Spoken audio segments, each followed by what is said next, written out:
Hey, what's good, people? This is episode 164 of the Option Podcast. That young lady over there looks like Ruth Nelson. We're going to find out. The episode starts right now.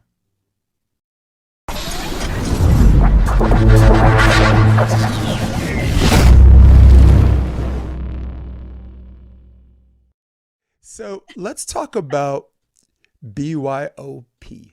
All right. I gave the audience the acronym. I'd like for you to translate to that for our listeners and viewers. Well, I'll have to tell you what it's not, and that's very important Please. because most parents think, and I tell them, this is not bring your own photographer. This is bring your own parent. Yes. And it means that basically you can't come to training without your parents being engaged on the court. And it's all about the kids. So when I ask a question, it's asked to each of the kids, and the kids translate it for the parents. It's not about parents answering the questions. And it's always interesting the very first day, because it's almost like the kids, I said, okay, I'll bring in the kids. And I go, okay, everybody, you got to know each other's names. Parents, you got to learn each other's names. I said, now players, make sure that this is about you. And if your parents start talking, you need to tell them that this session is about you. So therefore, when I need the parents to toss the ball higher, you've got to know how to teach them how to toss the ball higher. So they will go back over. And actually, this will be great for you, because one kid's mom sent me an email and says, Ruth, I don't think I can make it tonight. And Sarah said, I don't want my dad going because he doesn't know how to do the drills and he doesn't know how to toss the ball. So that means that the kids have to know how to teach their parents. But it's bring your own parents, and you have to be engaged, not bring your own brother, not bring your own cousin. You know, it's you're there. And everybody, I would say that if I did a survey and on a scale of 1 to 10, 9 would say, can't you do this program where we can drop our kids off? And I said, I think that's an excellent idea, but you need to find another program. Very well said. Very well said, because this is what they signed up for, and its acronym, and in its pre-existing, not condition, but pre-existing. Yeah, it's a must. Yes, this is what you. Yeah, I'll say it in English. Sorry, I'll say it in Brooklynese. This is what you signed up for. Yeah, amen. And I would say probably guidelines. I don't say rules because nobody likes the word rules. So Yeah. it's the guidelines to make it more efficient and more effective training, because it's about the kids. So educating some of my audience members who are not that familiar with club, and if you missed that entire episode of my last podcast, it goes like this. Parents usually do drop off kids because parents are not allowed to be, for a lot of clubs, parents are not allowed to be in gyms. And it depends on the area, right? Right now, one of our areas is high performance, where the parents are not allowed. And the other one is Vista Del Mar, which is a former convent, which is now our campus and our headquarters, where the parents are more than allowed. Most coaches are generally, they need the privacy to coach their kids. And then you got coaches like me that are an open book, because if they see the way their kid's practicing and they go to a tournament, and if the kid's not playing, you know why. Then they understand. Why is my kid not playing? I just go, you know. I'm also an open book because I'm a theater performer. So during water breaks, I'll like chill with the parents, and I'm like, she's trying to get this, she's trying to get that, and whatever, and this and that. And then like 3 months in, they're at a game legit yelling at the ref saying, that person's back row. So that person's back row. I actually had a parent try to argue with a ref that we hit the net on an overpass, right? Or like a block. Yeah. But the girl attacking the ball was back row. Right. So he told the ref, that's at least a replay. That's a net violation and a back row attack that happened at the same time. He said that's the worst case scenario. Best case scenario, she attacked it first before we hit the net, and when she attacked it, that's our ball. The carry afterward is irrelevant. And I was like, that's a parent that didn't know a Mizuno from a Tachikara. But you know what? I think, it's interesting. Some of the high school coaches that I've worked with and I have my program in, And I actually started at Lovejoy High School, where Ryan Mitchell, who I've mentored for like 23 years, he was one of the ones that instituted this. And actually, his wife and daughter are in my program, not him and his daughter, but his wife and daughter. And one of the things he said, it's BYOP has helped parents become better parents and educated. And I said this to Doug Bill, who used to be, former executive director of USA Volleyball. I said, these parents are the future coaches of probably 10 and under, not 12s or 13s or 14, because most of the parents don't want to go beyond that. And their knowledge probably is perfect for that age. But I said, the one thing that you're teaching them is wherever you're in a certain place, this is your responsibility. And when you're in BYOP, it's all about your kids. It's about educating them. Now, I do think that the BYOP parents, I have 60% of them are coaches of recreation, and they're also league, not so much into club, but into the league, which you need that because you need an elementary school, you need BYOP, you need some recreation league, then you need junior club, and then you need club. And because everybody thinks you learn and you jump into club. Well, that's not the case. So the parents have become more educated that way. And the fun thing about it is the parents are saying, Ruth, my kid just tried out for a rec team and she's really upset. And I go, Jenny, what's wrong? She goes, I keep telling the center front person that she's supposed to pass it up to the attacker, and they keep telling me to pass the ball over the net so we can win. So now the BYOP kids are educated with their volleyball IQ enough. They know that's what you need to do. And the problem is there's nothing really in between. You jump from this to that, and there's really no transition whatsoever. So that becomes a big issue. But if you educate parents enough so that they know that there's different ways, not everybody has to play club, sorry.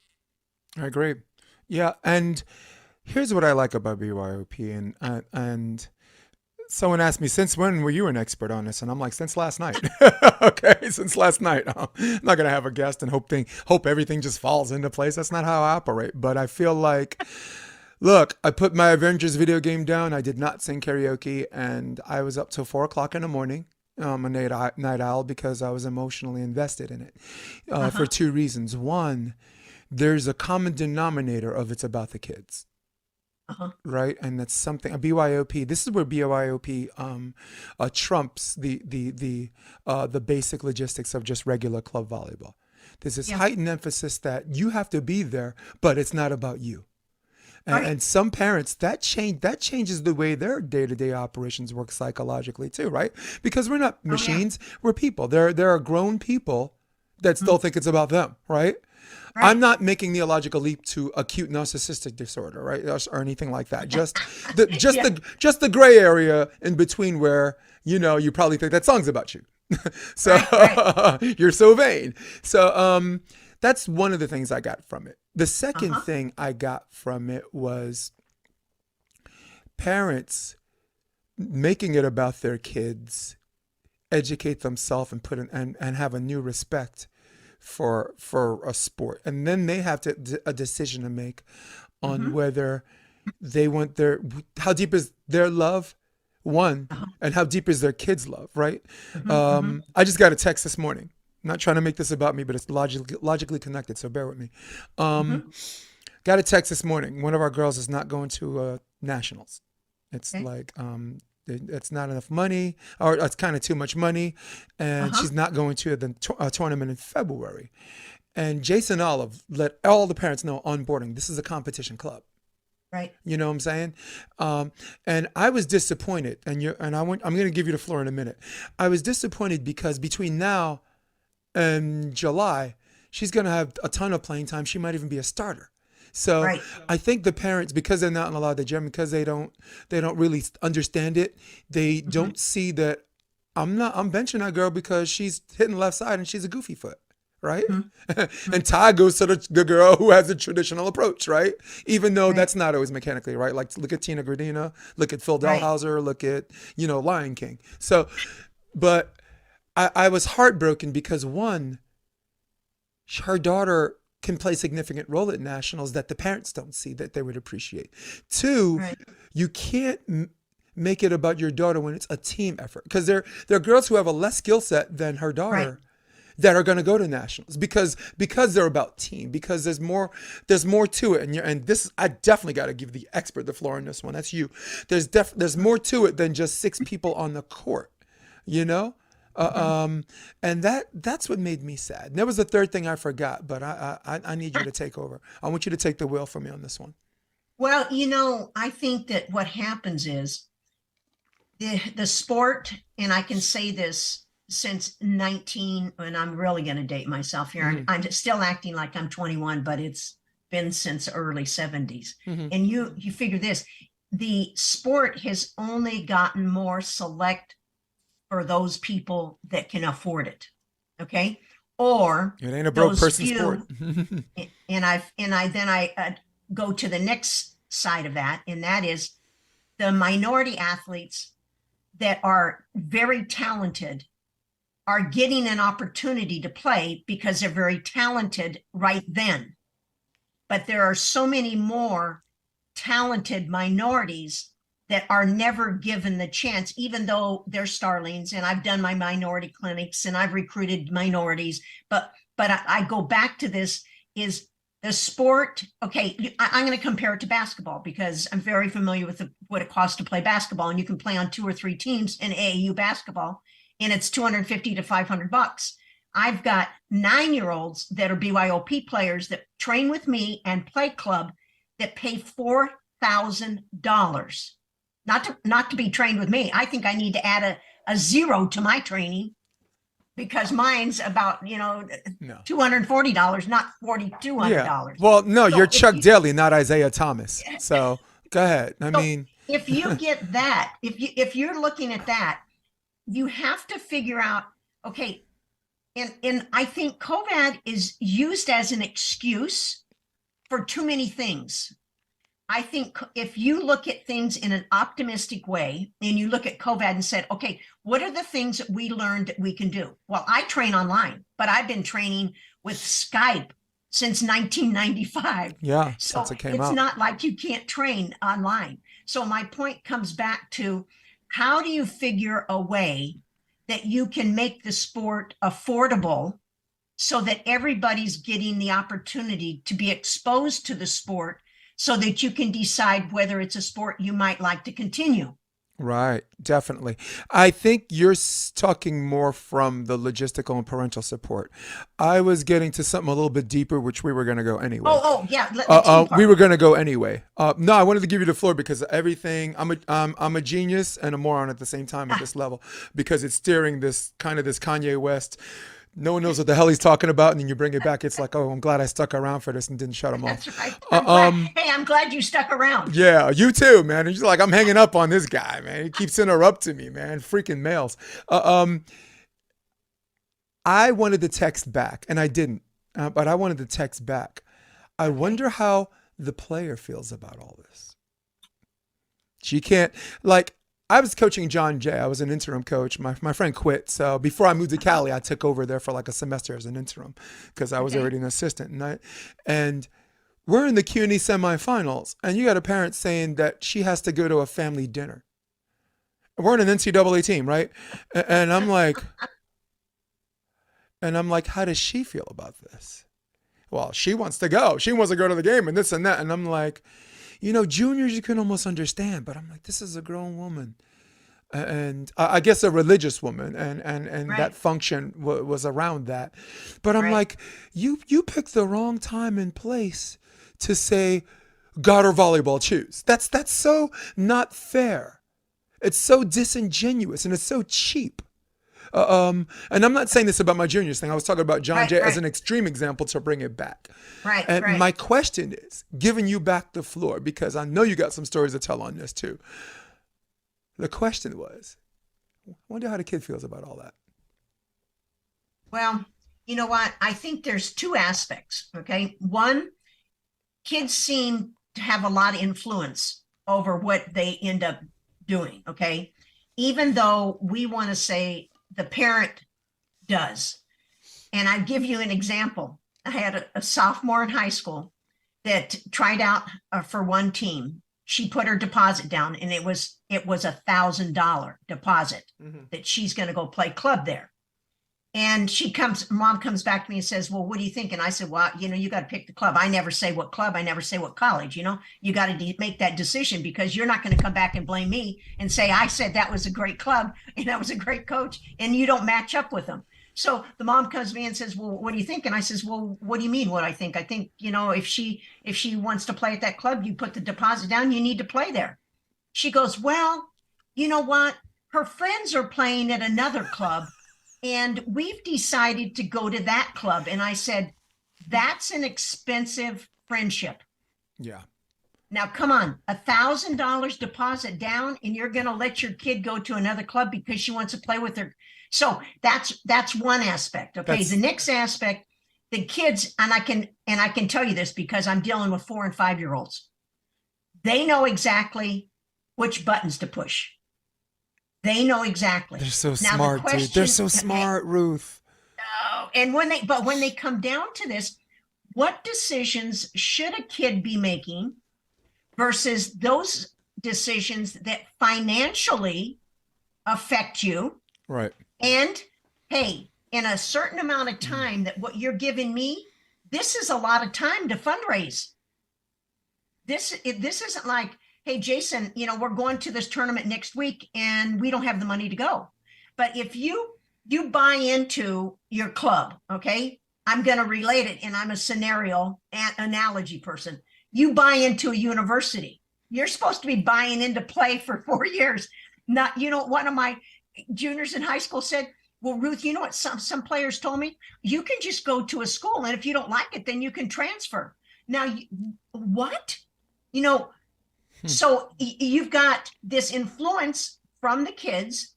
You've got your parents that are making decisions, and kids are an extension of their parents. We're not going to say they're not. No. So you're right. When it all comes down to this is, if you're going to make a commitment to play on a team, it's like one of my 8-year-old parents said, we've committed to be at 2 practices a week for basketball, and your program is on the same night. So what should we do? And I said, you got to do what you got to do. If you think you got to be at basketball for 2 practices, you come every other week with me, or I figure out a way to let you stay a little bit longer. Mm-hmm. It shouldn't be, you've got to be a basketball player. You've got to be a volleyball player. You've got to be, but when you commit to the team, I think far enough ahead to know what tournaments and what national championship means, and you're buying into this. Now, if parents don't value commitment, then sometimes it's hard, because the kid might not value it either. But I would think that, to me, somebody asked me, what are the characteristics that you would ever have in an assistant coach or a staff member or a player? I said 3. Loyalty, loyalty, loyalty, loyalty. And guess what? Nobody's loyal anymore. No. It's, what can I get out of this? And a club coach, she comes to me and says, Ruth, what do you think about, you've been training this kid for 10 years and this kid decides not to train with you anymore? I said, have you ever read Reason, Season, or Lifetime? Hey, you're there helping a kid get to one next level. That kid does not belong to you. You are just one of their trainers. So in this scenario, this team is part of what you're developing of your own characteristics. Are you going to be someone who's going to be committed? Or are you going to stick your foot in halfway and then it gets tough and you pull it out? Why? Because we know kids are not had the opportunity to fail. You must fail to gain knowledge. Yes. And I think, echoing your sentiment on that at the end, because I want to start from present to past, everything you just said. Echoing your sentiment, the first time most kids actually deal with a loss is a sporting event. You know what I'm saying? At that certain level, it's most likely a sporting event. I mean, you got your chess players and this and that, but that's a whole other story. Even recreation too. Yeah. The second thing you mentioned, not the second, but going present to past. I like what you said about commitment because the parents do this. They sign their kids up for jiu-jitsu class or soccer from, kids because they want their kid to know the responsibility of being on time to a place, working with others. You know what I'm saying? And respecting their time and this and that. And of course you have single sports like tennis or you got Right. golf. My kid's is tennis. Her mom was like a top 50 player. Well, her mom's an all sport athlete, but but she took the tennis because she, like you said, what did you say there were extensions? You said they were extension of the parents. So Yeah, an extension of their she kids, their is, parents. Yeah. she's a solo act like mommy and I'm good. As long as she goes to Harvard like mommy, I'm like, don't be like me. For sure. Don't be like me, So I like what you said because if parents are doing that, citing as a pretext that I want to teach my kid has to have a discipline. She has to be in this organized setting. Then when she grows up, she respects other people's time and you could keep your individuality, but you got to understand that it's their individuality too. And at the same time, and I'm not outing this particular club player. I love her and I love her parents even more. You know what I'm saying? They're my kind of parents, in fact. So Right. if they're listening to this podcast, too bad. No, but so I was using them as a small example as Right, to example. to say that if that's what you were citing as a pretext, then Right. then let the kid be who they are. Because I will tell you this, I'm sure there are other kids that have other things to do. I'm sure there are other kids that have less playing Right. time than that person. But there they are. There they are. So and it's tough. And I like what you said about loyalty. I was going to quote a movie, Bricktop, from a Guy Ritchie movie, the movie Snatch. And Bricktop said, "You have all the characteristics of a dog, all except loyalty." It's one of my favorite lines in there because there was a guy who was doing deals behind his back. He was a mob boss, and he says, "You have all the characteristics of a dog except loyalty." and then you see someone pull a hood over his head, and he just keeps walking. And that's a big challenge for club coaches, which is where I was going to next. This is a great conversation, by the way, because I'm going to take it home. My boss, my program director, the one guy, Okay. actually I'm pretty much self-employed, but the one guy I answer to is Jason, Jason Olive. Turn back the clock on that. University of Hawaii, NCAA Final Four, Versace and Ralph Lauren model on the billboards in New York, middle hitter at Hawaii. Lost to Penn State on 5 that year, who lost to UCLA.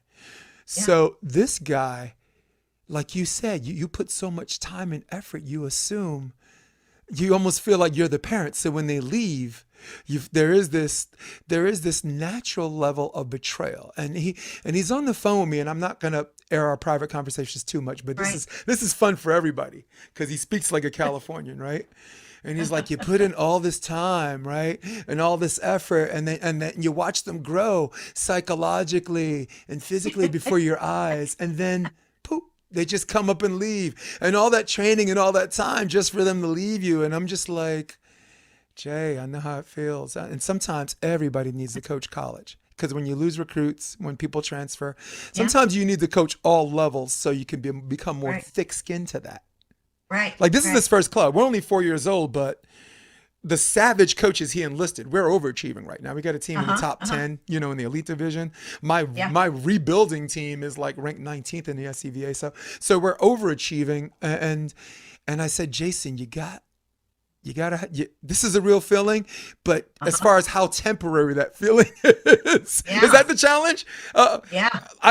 I'm talking too much. I want to give you some of this, but do you find the challenge is not feeling that? Because we're not machines, we're people. You're gonna feel that. You put time in, especially if you personalize your work. So I would say that, until I started training individually, and I started that after my collegiate coaching. And when I went into doing some private training, one parent talked me into going back on the court because I said, after my University of Iowa experiences, I said, I don't want to coach anymore. I don't want to coach 17-year-old kids. And the parent said, hey, look, we'll get the facility. That you won't have any problems. We'll collect the money. We'll get the right kids for you that really want to learn and all that. And I said, oh, yeah, I've heard that before. But when I was, that's exactly right. When I was listening to that, I had when you're in college, you got them for 4, and then we're talking 70s and 80s. You got them for 4, and most all the players, I would say the majority, I never had them for 4 because they went on to the national team. Now you finish your 4 and you can go on the national. That isn't what it was. You left. And so you had eligibility left. Rita had eligibility left. Flo had eligibility left. I would have had, the year we finished 5th in the country, that next year I had Rose, Cheryl, Flo, and Rita. Now, you know what? If I didn't win, then I should probably retire. Dude, but that's a national team. So my point to you is until 95, I didn't have that distance where I've spent more time in, like one would call me Aunt Ruth. And I said, don't you ever call me grandma. You can call me Aunt Ruth, but don't call me, no way. I don't want to be put into that category. Yeah. But I've got some kids. The one now is a co-host on my BYOP on the Go. I've had her since she's 3.5 years old, and she's a senior in high school, graduating. Ebony, I started at 4.5. She went to USC. She went to Texas. Then went. So I've had them for a longer period of time, but I've never felt that I owned any aspect of their life. I've always felt like I've been part of their journey. And you really, when you go into training some, especially if you're training them privately, and those are all the ones I've trained privately.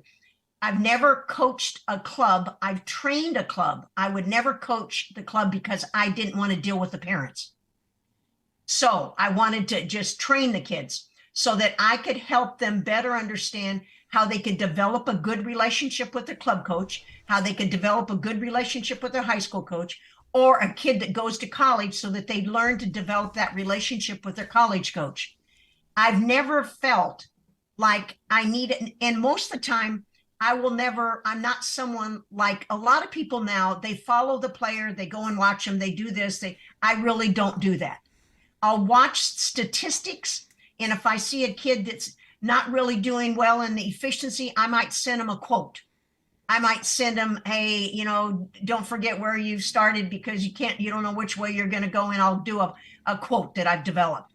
And or my phone is always open, or I'll have a parent call me and say, Ruth, my kid's having trouble in college. Can you please call them? And I go, okay, I'll do it, but it's not, I think you can't get so you really feel that you have that because it's really not. Yeah. And they're really not your kids. So I think there's a professional distance. I don't socialize with those parents. I don't socialize with those kids, but I have a good relationship now I have some of my former players that are now college coaches. And, like one of them said, well, you never even ever had a drink with us until we were out of college. And I said, well, you're not my drinking buddy, So yeah, I think you can't feel, but you should really feel that you were part of the contribution where that kid's journey was, and it was for a reason, a season, or a lifetime. Yeah. Wow, that man, you, I was going to say something after that, but I think you closed the door on that. I'd like to finish by saying that I find it intriguing that problem.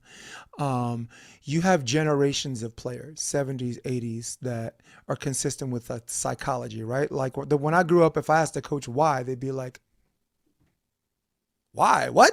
Why ain't in your vocabulary? Push-ups, where this generation, if they ask why, this generation's so smart because if they understand the why, they're better. And I think that's their strength and their weakness. If they don't understand the why, they're going to do their own thing, and they need to have this mixture of blind trust versus, taking the time to explain the why. So I'm intrigued because what we are talking about with coaches has stayed the same for all the generations that you've coached. I'm a 2-generation coach. I started in 98. I dated Chi DiMaggio. She gave me an assistant coaching job when I was at City Tech, building their NCAA program off the ground. No club team. Literally off the guy. I mean, our last guy registered for classes 20 minutes before we played USMMA. But you'll like this because I talked about this in the last podcast. When I interviewed with John Mayer for LMU, be on that team, director of operations, he said, what's my greatest strength in coaching? And I said, I personalize my work because it doesn't leave when I leave the court. I live in a video room like a hermit. My guess is you do too.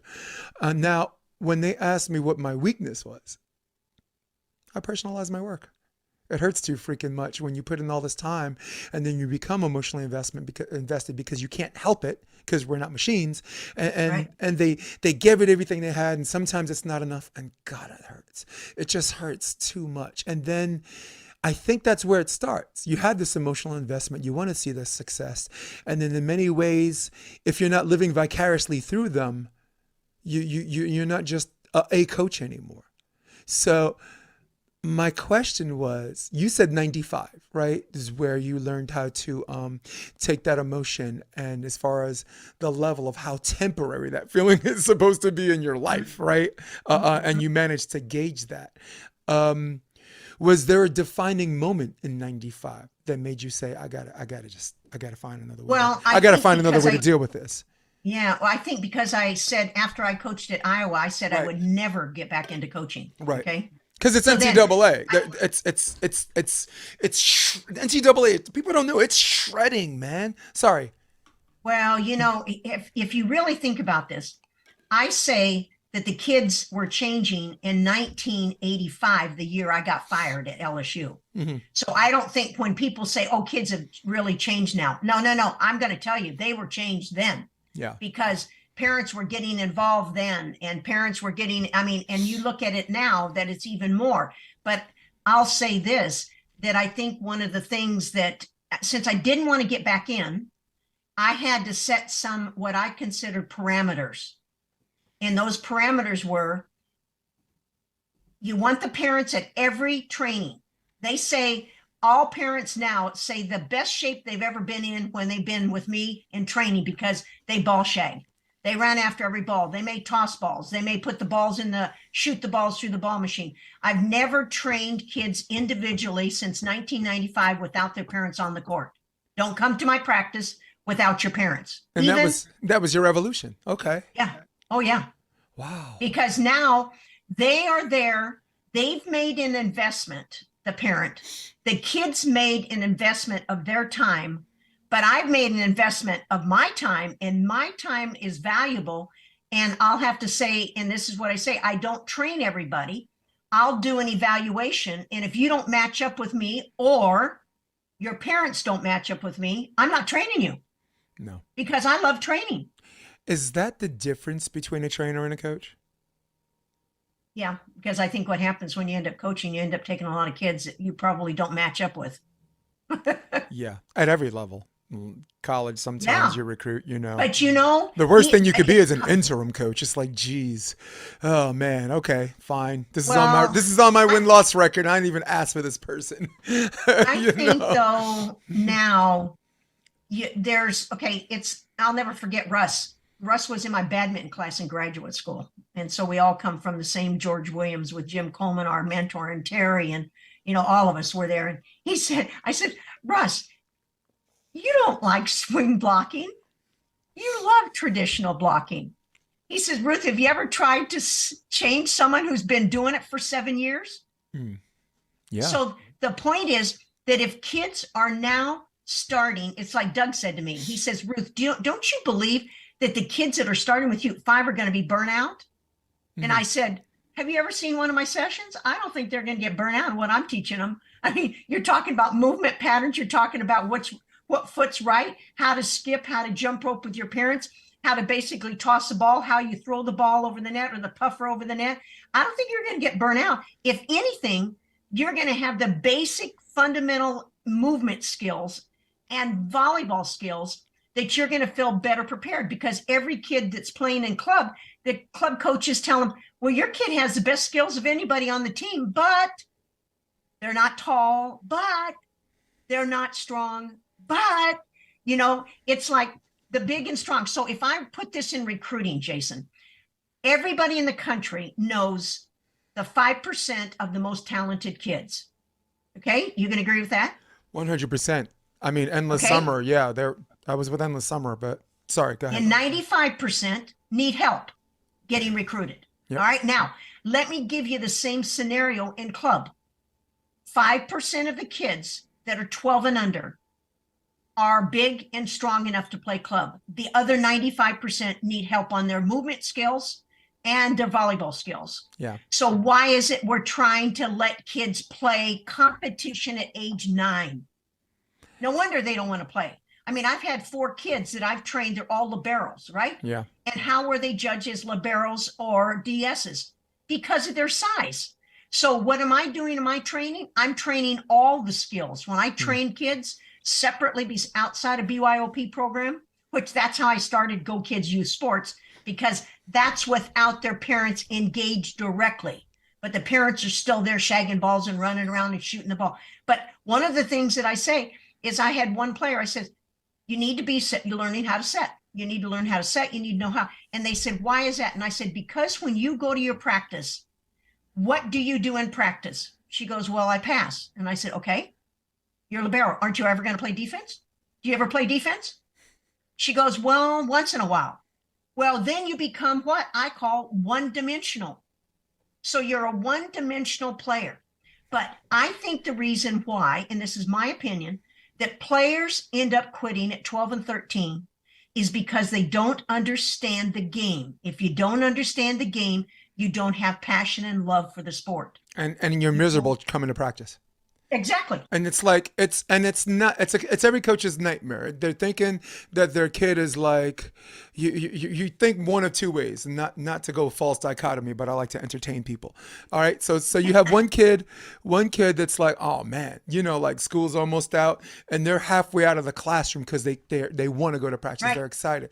And then there's some people, they're like, the school bell rings, they're out, and they see their backpack and they sling it on their shoulders because they have to go to practice.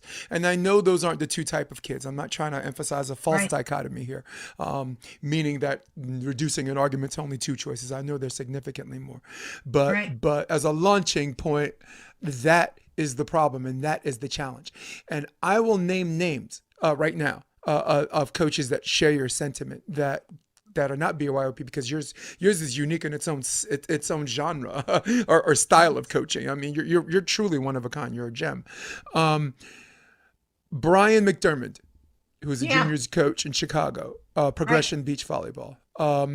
Bruce White, New Orleans. He's actually back Bruce. I know Bruce when he first started. Guess what? He's back in the coaching now. He's coaching 18s right now. He's actually, I couldn't believe it. I just thought he was just having a good time. He built facilities. You know what I'm saying? He pretty much made Louisiana beach volleyball with, just getting everyone together. And all he has to do is just really sit back and chill. Even when people didn't want to listen. Yes. That's when people were hard-headed. You're right. 85. No, but 85, that 85 crew, the 1985 crew up, you're on to something there, coach. But just to name names of people that share your sentiment, because it was important to highlight them. And not the Russ Roses, not the people that are the obvious is obvious. I'm going to talk about some of the people that aren't talked about that are just putting in straight work. Brian McDermott is straight work. If it ain't about club, he don't care. What are transgender athletes doing in mixed martial arts? Why are we talking about that? I don't care. What are Kim Kardashian's butt implants look like? What is this about club? I do. Shh. I don't care. Shut up. I don't care. That's Brian. I love him and respect him for that. He's highly intellectual and like you, he's about that life, that volleyball life. Right.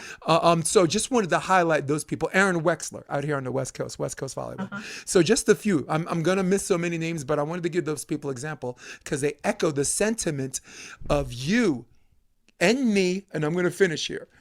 Looking a kid in the eye and tell that kid, don't let a coach tell you what you can and can't do. Right. Don't let somebody line you up against the wall with other taller and smaller kids. You're a libero. You're not going to be an outside hitter. Forget about it, this and that. Right. Bruce White, I'm doing a documentary that's coming out later called Club Coach.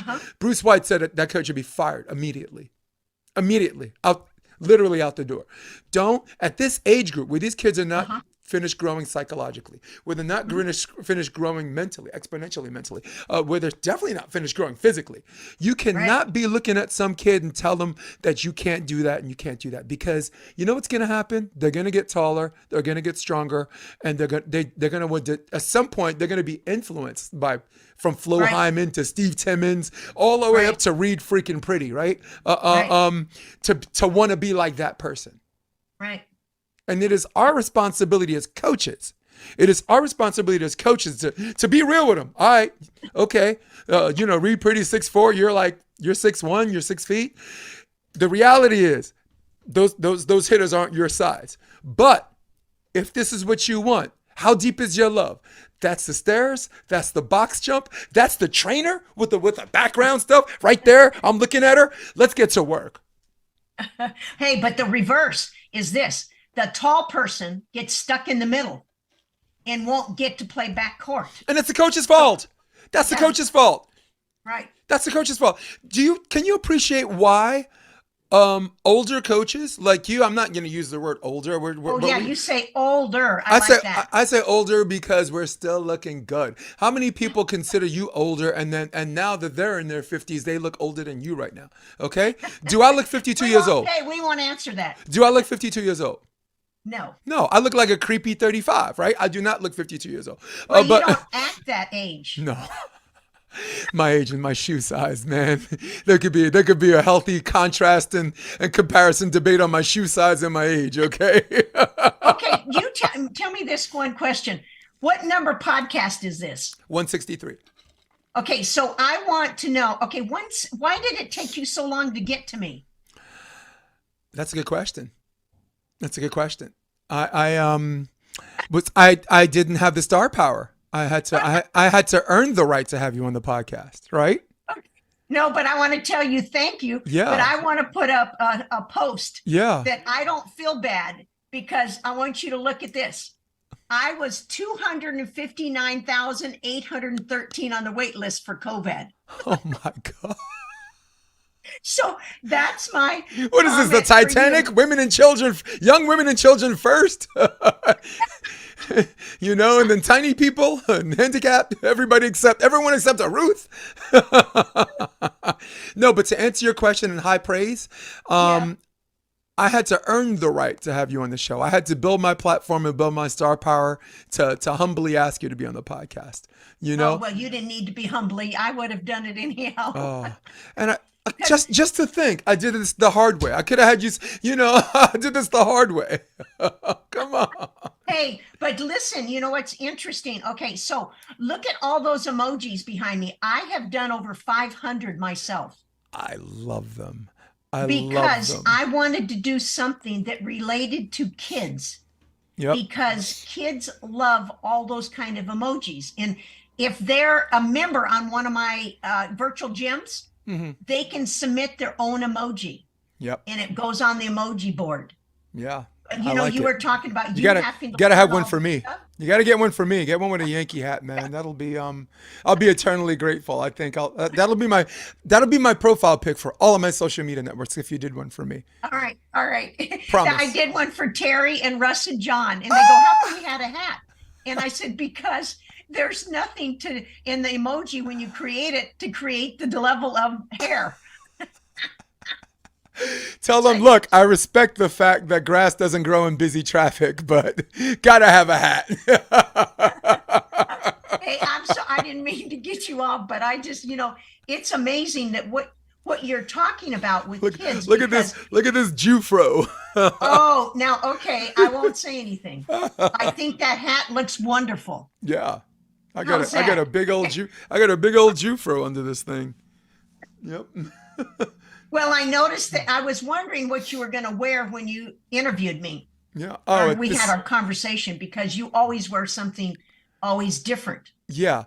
Oh, well, the Yankee hat is the same. And for this, I went straight rookie because it is a general respect that this is a conversation, but I want to learn from you more than you're going to learn from me. I know you're a constant student of the game and you're going to leave here and you're going to learn something from me. But this just the white is a sign of my respect of saying, hey, this is my podcast, but today you're in charge. Okay, so that means I'm going to have to send you a Go Kids shirt. Let's do it. Let's do it. The last shirt I wore said, nobody cares, work harder. I mean, right? I saw that. I could do better than that. Right? We can all do better than that. I am in nature, a hater. I am a native New Yorker. I am a Bill Parcells kind of guy where, bottom line, I say you are what your record says you are. That's not always true, but I was raised that way. Uh-huh. So this is why, when I moved to California, and people want to get into this whole validation game with me. I don't, Right. I don't, it doesn't impress me. It doesn't impress me because you are what your record says you are. You know what I'm saying? So if you feel you got to keep tooting that to validate yourself, fine. And you know what I'm gonna do? I'm gonna do the same thing and then become what I despise. And then I'm like, I don't want to be around these people. I don't like being around those people because I become what I despise. Because Right. they look through me because they don't know me, and I'm like, oh, you know what? F you. I've done this. I've done that, and I'm like, oh my god, I'm doing the same thing they're doing. I'm sounding just like them. And my wife is like, my wife would be like, yep. Yes. I let you do whatever Yes. you want, but I gotta tell you, my wife gives it to me straight, dude. We got a great relationship, but when she needs to be on, she's not gonna agree with me for its own sake. All the way up to last Well, night. you think of this. Hmm. Why is it that there are not more successful coaches? So, and base success on producing players, producing not just wins. Okay. Yeah. When I first started coaching, Hmm. there were not role models. Okay. Billie Jean King was my role model in tennis because I played Right. tennis, and that was my main interscholastic sport. We played volleyball, but it wasn't interscholastic. So my tennis role model was Billie Jean. And the reason why, because I wanted to be the best that I could possibly be. So I picked the best person that was there. So Right. not everybody has the same level of ambitions. Like I wanted to be on the Olympic team. Right. Well, I wasn't. I was, assistant coach to Ari on the national team. I played on the national team, was a setter on the national team, coached the World University Games team, did all those things because of Ari. Ari allowed those opportunities Oh, because one is I was probably one of the best assistant coaches he ever had because I knew why I was there. yes. And I wasn't there because I knew more than him. yeah. I was there for a reason. Right. And that happened to be that I had, 4 players that were on the national team at the time that were in college with me. And I think what happens is we don't have enough role models and mentors around us. And I think this becomes a bigger issue because a lot of people would say, okay, Ruth, who are your role models versus your mentors? And I said, well, Billie Jean was not my mentor because I never got to know her, but she was a role model. Hmm. My first role model in coaching was Coach Tom Landry of the Dallas Cowboys Yeah. Class because act. He's a class he act. sharp. He was good with media. He was good with the players. He was a Christian. He really thought. I mean, and that was my first year at Houston. Okay, Straight but shooter. Yeah. Jim Coleman was a role model.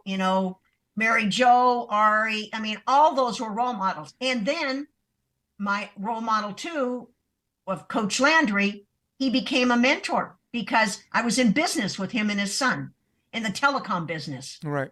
And I got into that business after I got in. And Eunice Kennedy Shriver, she wasn't a role model. She was a mentor because I worked for her for 18 years. Right. So when you start looking, why is it that, and this is such a big issue now, is why aren't more women supporting more women in the sports, not just volleyball, but in all sports? Why is it that's not saying, okay, so you saw that I had Tom Landry, I had Jim Coleman, I can go down the list of men, And what do they all but I have in also common, had right? They're all some men. women. Yeah. Okay. So my point comes back to this is, if you're a young coach, okay, I was a head coach at age 20. And that was like unheard of. Okay, but I'd been on the national team, and and that's kind of like what's happening now. National team players go get caught, but now there's a difference between getting paid $1,500 and add another 2 zeros. $150,000. Yeah. This is your Oh, career. You're not waiting tables at night. okay, so I coached at Houston for $5,000, coached tennis for $4,000. I got paid $10,000 for teaching. Teaching in the classes, and $5,000 more for supervised student teachers. And I was a club, advisor for the men's volleyball team. Okay, so you didn't do that. When I left Iowa at the highest paid coach in the country at $43,000, I was still teaching, supervising student teachers, coaching. I did have staff at Houston. I had no staff, Right. no staff, no staff for 8 years. And then, you look and you go in that, and then the person that replaces me makes $150,000 that had 15 years less experience than me. So now you know why I like to consult now, because it's at least it's more than what I used to get paid. Let's answer this question together as we take this, and I think it's going to be segue to women's coaches and athletes in sports too, Uh-huh. which is uber important. Role models. Let's start with that. When somebody asked me, I was an actor. I was in the theater program at Marymount, which at the time was ranked number 2 in the country. So, whatever. Moron from Brooklyn. I auditioned. I got in. Let's finish my degree here, right? Right. And a lot of people appreciated like my knowledge in theater and theater performance and direction, and Uh-huh. they asked me what was my biggest obstacle for acting. You know what I Okay. told them? What it was? Acting school. Acting school. Okay. Sometimes people get caught up and they lose their natural ability to do what they do best because they're Yep. surrounded by people, the pressure of what everyone thinks they should be, which is why Bill Parcells was a good coach. I would never consider Bill a role model. That dude smoked big cigars and drank every night. And he is the poster boy for the immunocompromised, right? Right. Right. But when you look at people like that just put blinders on and see something that they're good at and grab and grip it, the role model thing takes care of itself. Look at Michael Jordan. The guy Uh-huh. gambled, drank this every night, but he was a Right. role model because what he did best influenced kids and everybody to be Sure. like Mike. LeBron is significantly, if you would look at the big scheme of things, LeBron is the GOAT of role models for basketballs.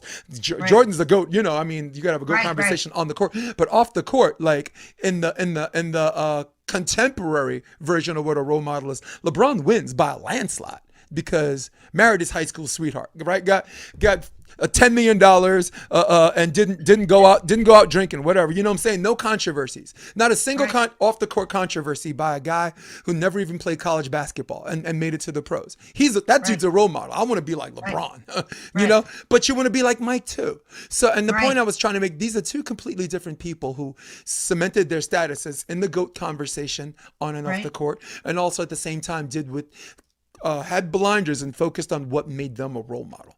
Greg Mm-hmm. Popovich, come on, you Yeah. can't even get that Yeah. guy to say 2 words in an interview, but he's a role model too. So, Right. so I think people need to be very, very careful about these unfounded virtues that they think are supposed to be limited but not included but not limited to Sure. what they posterize as a role model. That was the Right. first thing I wanted to say.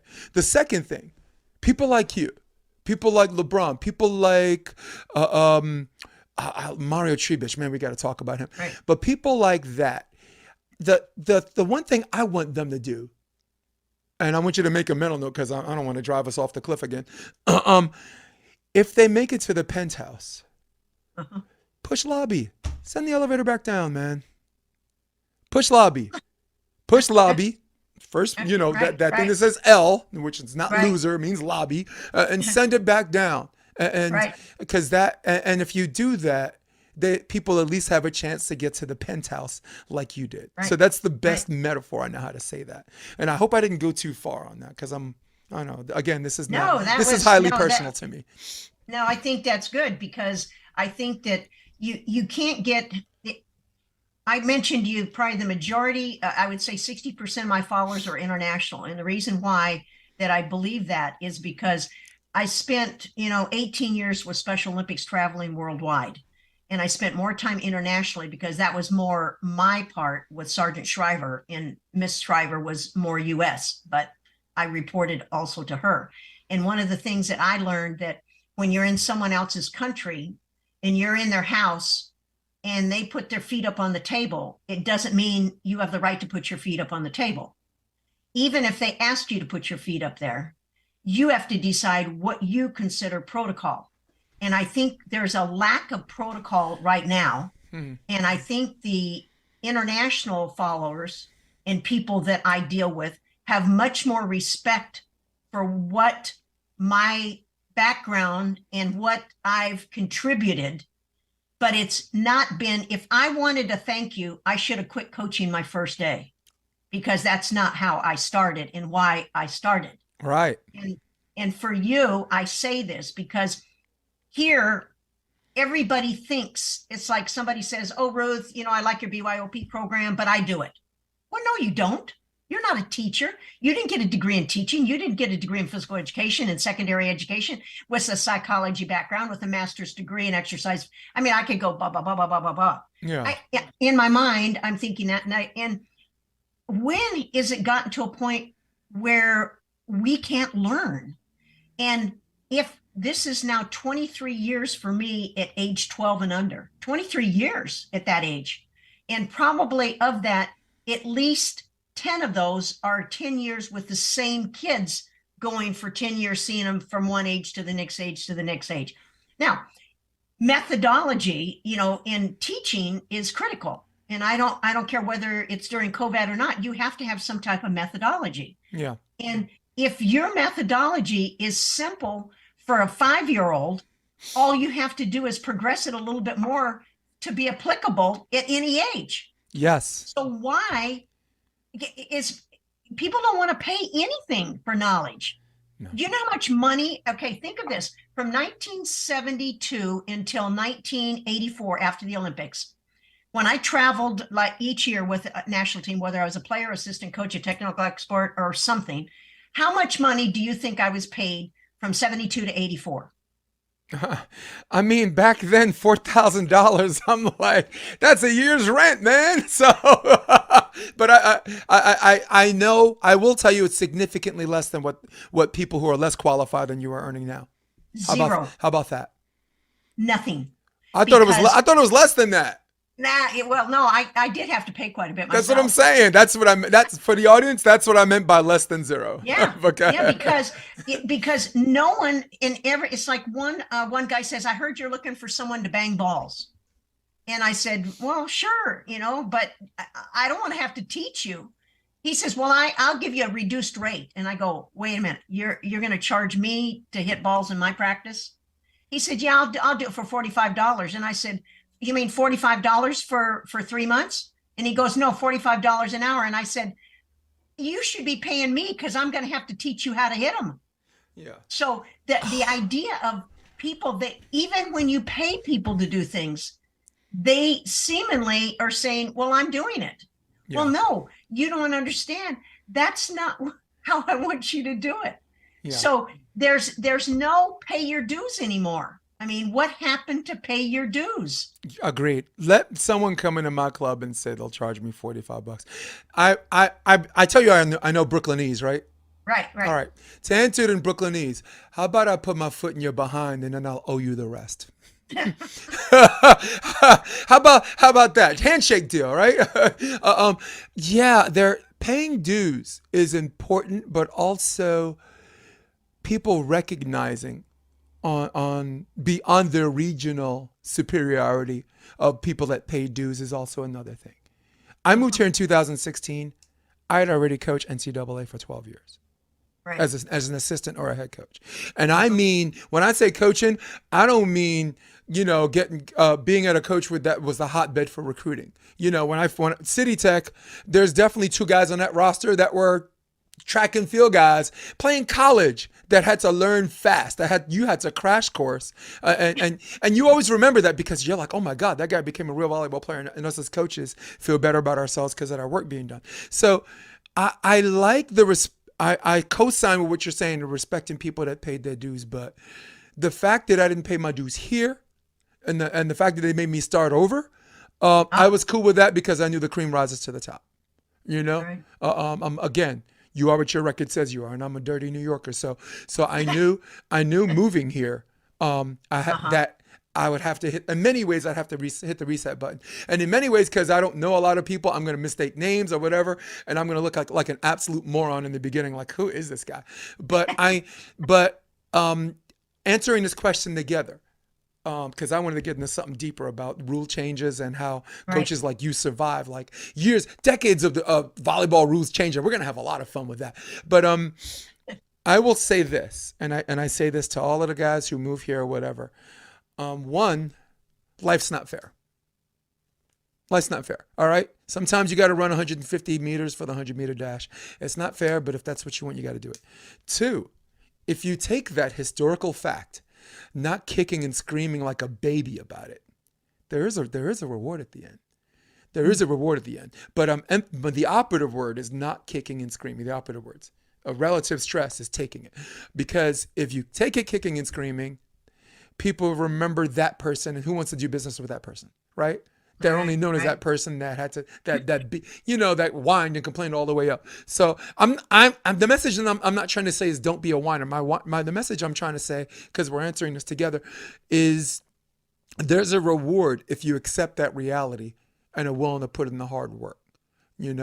6 years I've been here, and I am golden. I am in where I want to be, my personal goals, Right. because that's all that matters in the end. Going home, my kid looks at me, what does daddy do for a living? You know damn well. Something my wife looks at in adoring eyes. For some reason, this smart chick is head over heels for me. Right. Yeah, I'm in the catbird seat. I'm in the catbird Right. seat for what I want to do. I wanted to I coach think, college. I you did it. know, I wanted to coach club. I did it. I wanted to, coach some AVP guys into the main draw right. because I wanted to punch my own ticket. So I coached 3 teams Right. into the draw. So Right. if I'm in the tent, they didn't give me that. I punched my own ticket. So Right. there is something redeeming about like this guy thinks I don't belong here. I'm like, you're the one that grew up here, dude. You're the one that Right. doesn't belong here. You got gifted that spot. So don't talk to me about paying dues and respect, right? You're in the draw right now because people know you, but also Right. because they paid their dues. But I'm Right. like, don't tell me that Sometimes. sometimes. And sometimes they just glorify babysitters. You want to talk about Right. glorified babysitters? We save that for later. But Yeah. Yeah. but the point I was trying to make was just because someone else paid dues somewhere else doesn't mean that you can't respect them like a person. Right. If they come, like you said, to your house Right. and kick up their feet, like you're supposed to kick up your feet, because that was a broader point a common denominator point you were trying to make. Show some Yeah. respect.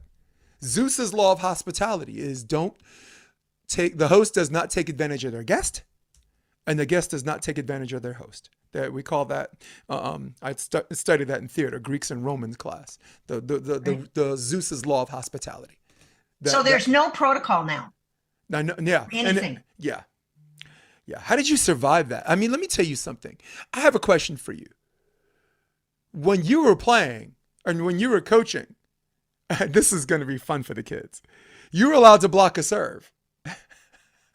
They were allowed to block a serve. So when I go to coach club and I see coaches close to our age or my age or older, Right. and I see kids at the net, the middle blocker at the net, instead of on serve receive like down, she's at the Right. net on serve receive with her hands up. Like some of the coaches like, what the hell is she doing? And I'm like, that chick's old school, man. That girl's old school. It's just like a teaching tool for them to get started so they can eventually learn. So when I see that, I smile because I get it. So I'm just talking about that one rule, and I'm giving you the floor because the biggest rule swings happened in 2001, right? So 2001, Well, I think introduction of the libero. I think 84 Olympics when they went to the metric system and they changed the court size for Right. college. Tell me, Okay. educate me. Okay, so it was kind of interesting. We were at the regional tournament. You got to remember, I played in AIW, which is what I consider real women in sports championships.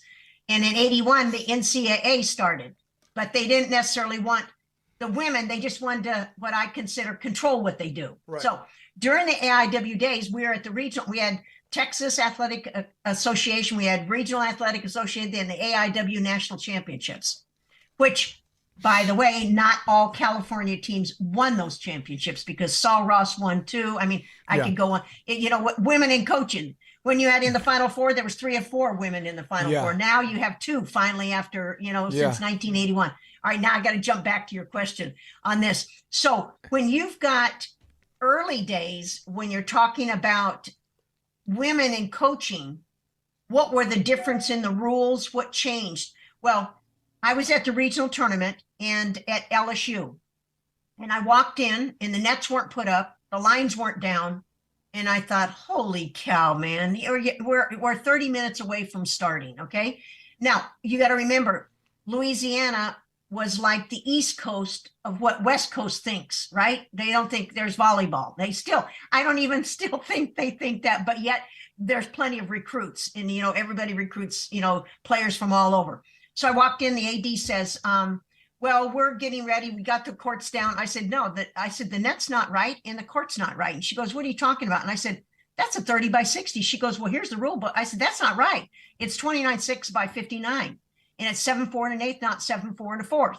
And she goes, well, what am I going to do? And I said, we know how to do this in about 6.5 minutes. I had trained the players because at Houston, when we played in Hoffines, you had to put the lines down all the time. Right. So we got our pencil out, put the roller out, you do it this, you had to take your shoes off, you got a socket and do it down. We could do each court in 6.5 minutes. And the AD comes over to me and says, I'd like to hire you. And I said, hire me, put lines? I don't think so. She goes, no, I'd like to hire you as our new coach.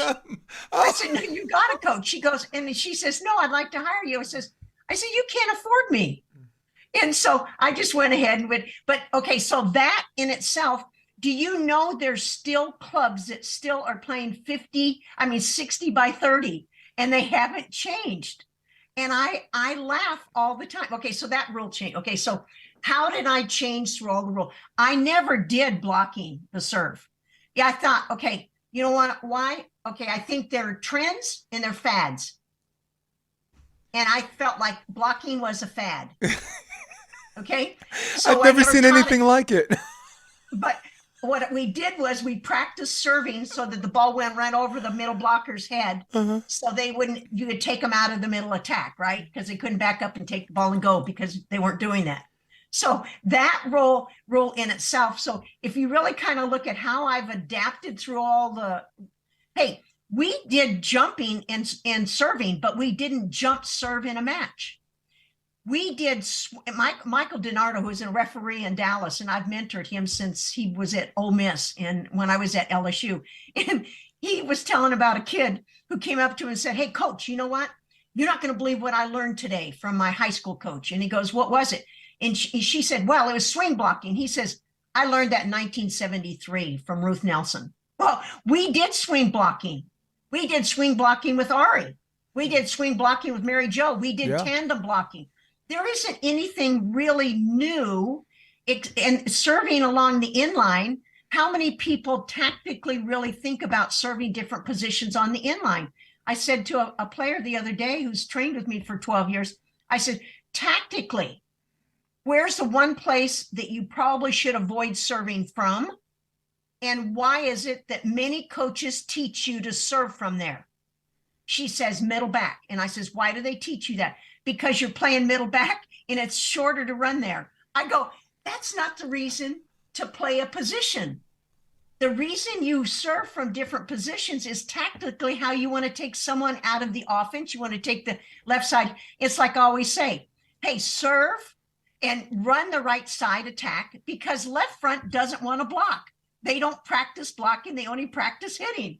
So tactically, I think a lot of these new things that have been taught, but Ari and I, we both we don't like rally scoring. We like side out. Yeah. Because you had to work your butt off to get the ball. Can we stay with this? Can I give you an example? Can we stay with this? I have a pretty cool story, right? Hunter High School.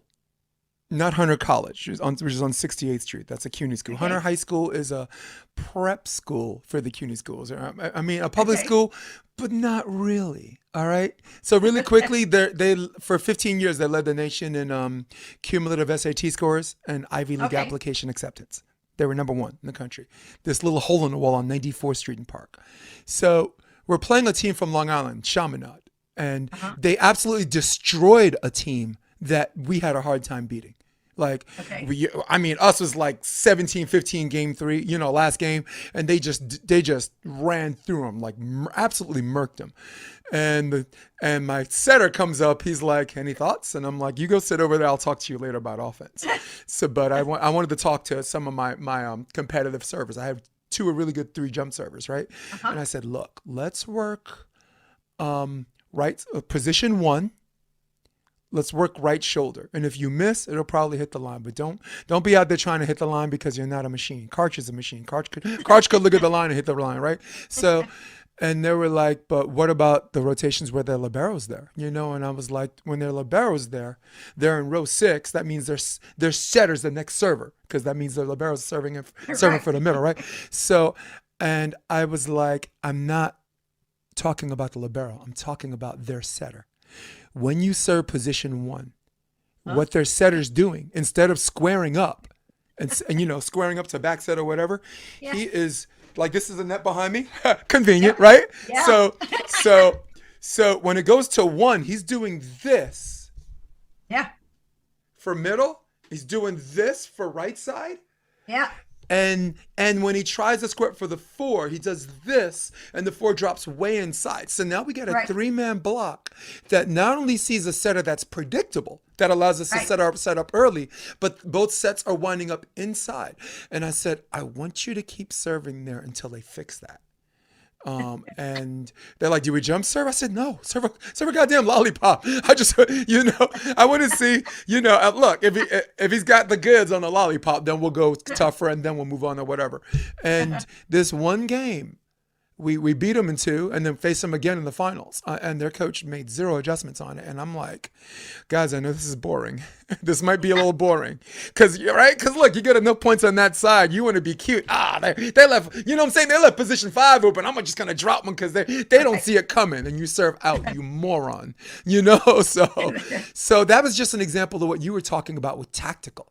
Because sometimes what doesn't make sense to the volleyball, I don't like to use the word casual because that's insulting to some people, but casual, I'll just use it for this intent and purpose. What they don't see, why is this guy serving the best passer on the court? I'm like, no, the real question is why we're getting points. Right?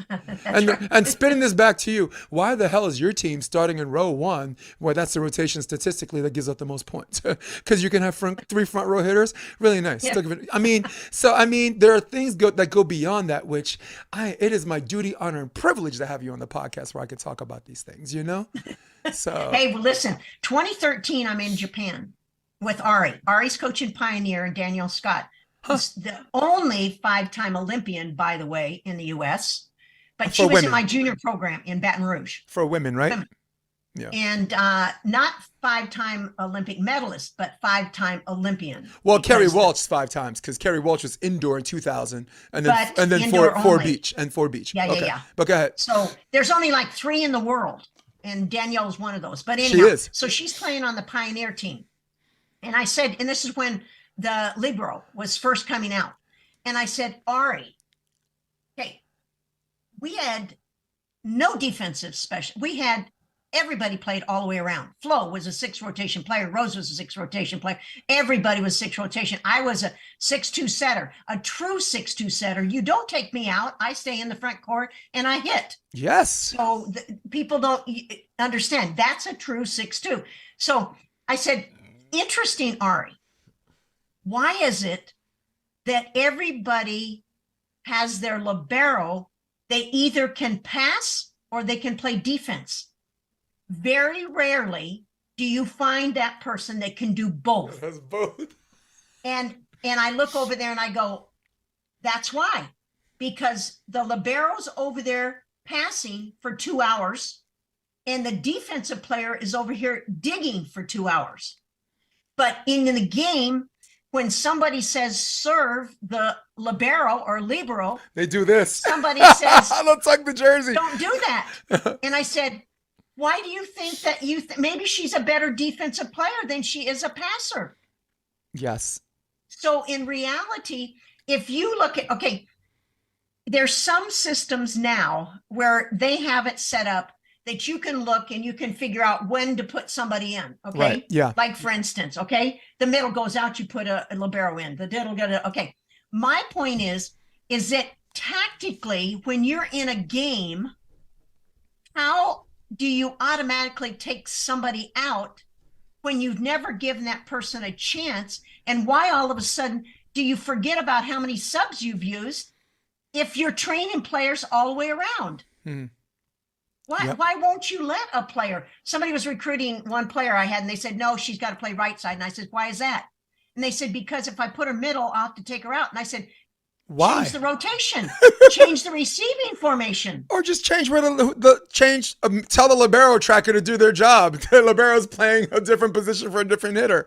What rule does it say the libero has to play for the middle? No. Or like you said back then, just the back row sub. Yeah.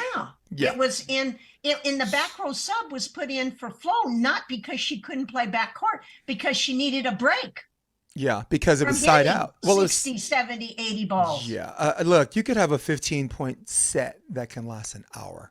Back then, educating our audience again, because not everybody knows everything, right? Right. Before 2001, side out scoring meant you had to be the serving team to score. To shorten that paragraph, and I'll leave it at that. Yeah, and the reason why coaches like you last so long is because you didn't teach specialization. Everybody, if you look at the 88 men's team, right? Right. You had Craig Buck from 84 to 88 got sent down to single A by Doug Beal until he learned how to receive serve, right? Like, I don't mean to out nobody. I'm not trying to do that, but Craig Buck came back in 1988, but he could receive serve. Timmons, who went from middle to oppo, for Pat Powers, he was a good serve receiver. Doug Partee, who was a middle, was an amazing serve receiver. Doug Partee was like this super athlete, undersized middle. Okay, so you're going to learn something. Please. Every single player set an offense for me too. I ran a 6'4" and a 6'3". Nice. And people thought I was crazy. But they don't even know what a 6'3" is. I know. And you know what? Flo was playing. I was playing on the national team and playing with Flo at the same time she was playing for me at University of Houston. Right. So I thought to myself, what is it position I could put Flo in that she would learn and better understand the game? She was my setter. So every time she set, guess what? And it went over the net. It was back row player, because look, you're talking 6'5". Her hands go over. So every time she jump set, I said, you got to keep that ball on the side. But Rose was a setter for me 3 years at LSU, 3 years at Houston, 1 year at LSU. And she did some setting on the national team. Awesome. So if you really, and this is because I always have this discussion with Ari, I says, look, the people that have been setters at the highest level, whatever that level might be, I think they have a different understanding when they coach than a person who is just a hitter. That does not mean you can't be a great coach. Right. But I'm just saying you have a different, for instance, for me, Debbie Green, Terry Congdon, who played UCLA, 3-time All-American. Yeah, UCLA. Yep. Beth McLaughlin from Hawaii, Laurel Brassey, who was at San Diego State, played on the men's team. She was with us on the national team. Kathy Noth, who played for me on the 84 junior national team.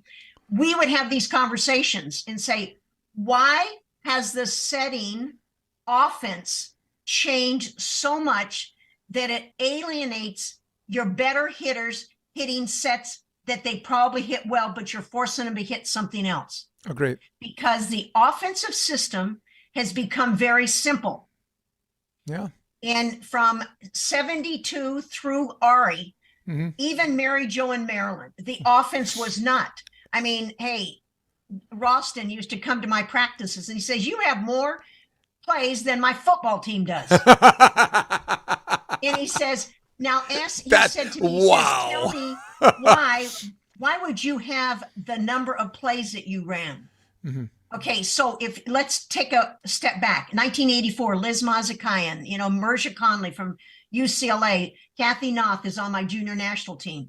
And I have plays, A1, A2, A3, B1, B2, B3. Everything is single numbers in front, double numbers behind. Not like what the men have, not the 7-point system, 9-point system, the A, B, C system. I've gone through all those. Right. All the players come into my practice and they all have their fingers taped. All of them. No, normally it's, middle, outside, maybe once in a while somebody else. They had all the plays written on their fingers. A1 was a 5, 1, 2, 12. A2 was this. On this side was B, so that they could learn the plays. But let me tell you why I utilize plays. And anytime I'm doing consulting now with colleges, is not every player hits a particular set the way it should be hit. So find the set that a hitter hits well, and then increase their toolbox by using other hits. And it's like Danielle says, no one does a double fake. No one does a pump. No one does a slide to the left side. Nobody does. Why? Because I think that's why it's easy to block. Yeah. Because if you know, okay, what was different this year? Oh boy, now sets right side, right side. But why? Because we know our left side player is not wanting to block.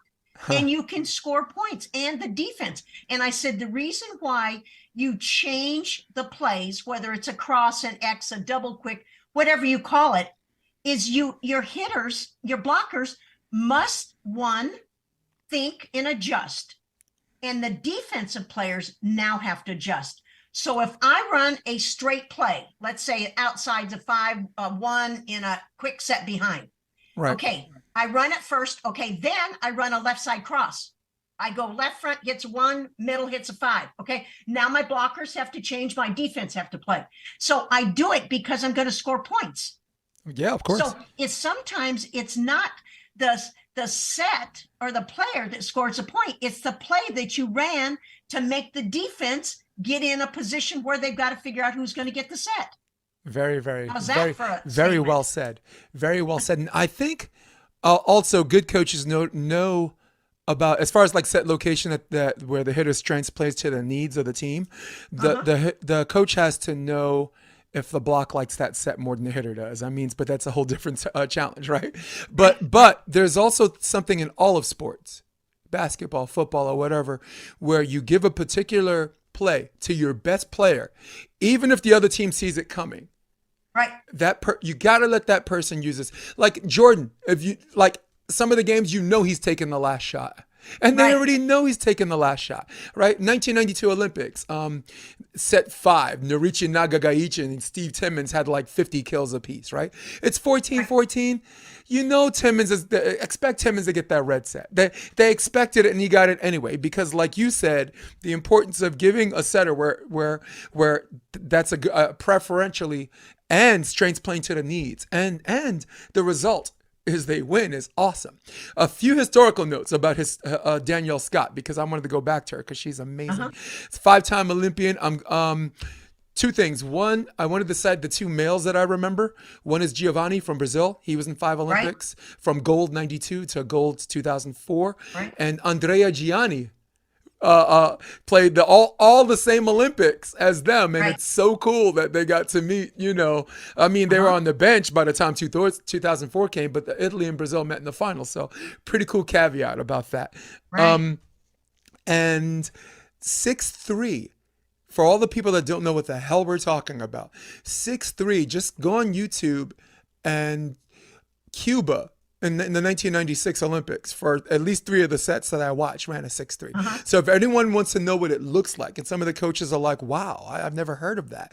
Or because you were talking about 6'4", but I mean, 6'4" is more mind blowing. So 6'3", for visual perspectives, go on YouTube, try to look up 1996 Olympics Cuba, and they didn't even jump set. They ran it because they had so much talent. Like, we don't need to option anything, But I just wanted to cite that. So from Danielle Scott, I want to go to Flo Hyman. I want you to tell us, because I know, we're supposed to treat every player as the same, but I know Flo Hyman has a special place in your heart. Tell my audience what Flo Hyman means to you and who she meant to you.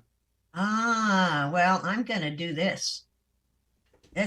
She's like, next question. Yeah, man, this is like flow. Okay, so remember this. So I went to undergraduate school at University of Northern Colorado. And during that time, I had a Black supervising teacher for in John F. Kennedy Senior High School. And she was probably my first exposure of being around a minority or a Black. Now, there were some people in a town in Banning, which is right outside of Beaumont, where the majority of people in Banning were Black. but there weren't any Black people that lived in my town. And so when I went to college, I ended up with a supervising teacher that was Black, that was just made such an impression on me, because my mother always, she was the type of person that says, no matter what, everybody's equal, you know, your friends, you know, it doesn't matter, religion, you just treat everybody as if they were your sister, and you treat them with all respect. Doesn't matter. You respect elders, you know, it was a lot of respect, you know, you just didn't talk back. You didn't do those things. You were always helping the neighbors. Yeah, we call it decency. Yeah, and yeah, polite and yeah, respect. And so she really kind of brought me into what it was really first like. And she says, you know, when you're playing inside with, and I'll never forget the story. She says, when you're playing inside with the dolls, we're outside running and playing games. And somehow that hit me. And then I moved to Chicago, and I had 3 Black athletes on my team. And I also played with Vernita Thomas, who played she was the first Black Olympic player in the 60s. She's now passed away. Also a very for the women, good. For the women, the men have yet to have one, but go ahead. And she was an exceptional official also in Hawaii. But Vernita played on the team with Lily Grossman also.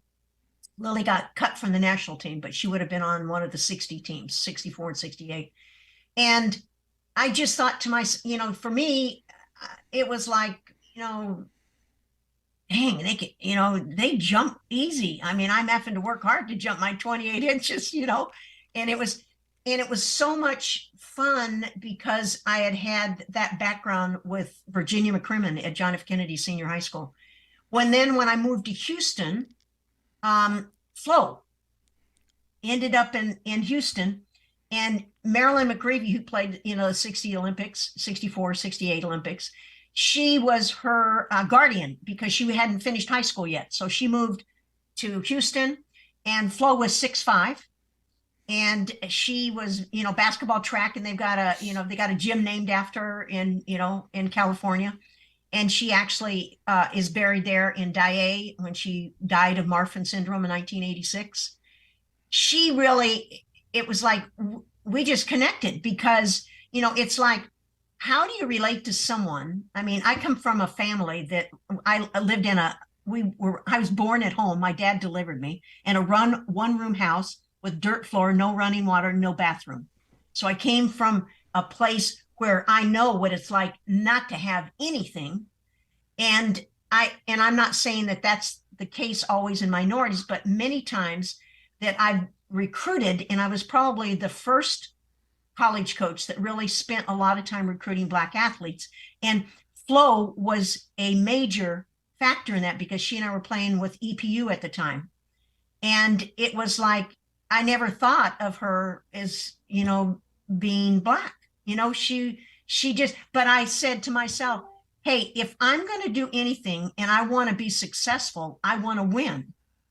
Well, at Houston, you know, I had to do the recruiting, and you had to do auditions. Auditions during that time was you come to my campus and you get to try out. They do those at NIA schools, but that's how you did it. You got an audition. And, you know, when she was coming at Houston, I was playing also at the same time. And she got my first scholarship that I had at University of Houston, and she would not take the full scholarship. She wanted to divide it with some other people that needed the scholarship too. So that was a starting of that. Besides the fact is that I taught her and her boyfriend how to water ski, and she about killed me during that time, and tried to teach her how to surf a little bit in Hawaii. And when she was up on the board, she almost killed me. The board almost hit me on the head as we stopped through. But the history is this, that I believe that, and when I said at the very beginning, when we first started talking, that there's so many opportunities that my own minority athletes don't receive because it's such a big financial commitment to play club and to do private lessons and to do all of those other things. But I actually believed that I could make a difference.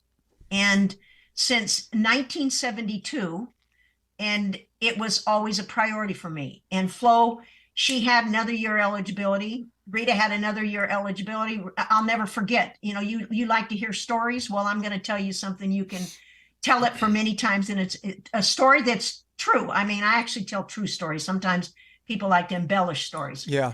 We're playing in Sea stories. 1976 Sea in stories, but go Austin, ahead. Mhm. Texas. And Mick Haley's not coaching there. It's you're not going to believe it, but the basketball coach Jody Conrad was coaching volleyball. Okay. She coached volleyball at University of Texas at Arlington. She coached volleyball at Sam Houston. Then when she went to Texas, then they replaced her and Linda Lowry became the coach. But Jody was one of the most successful basketball coaches in the state of Texas and the US. She was like at the same level with Pat Head. Well, we're playing at this tournament. Okay, so Rose isn't playing yet. She's in high school. And we're getting ready to play UCLA, who Terry Congdon's playing, right? And we're playing, and Flo decides that day she ain't going to fix her hair. So she wears her bandana around her hair because she says, I'm not fixing my hair. And I said, okay, whatever. You know, it's not like we have a dress code. Just wear a red bandana, right? Because we were Houston. We're playing in Sandy Lynn, who's no longer alive, and Katrinka Crawford, who was my assistant coach on my junior national team. She's playing. He's crazy as ever on the court.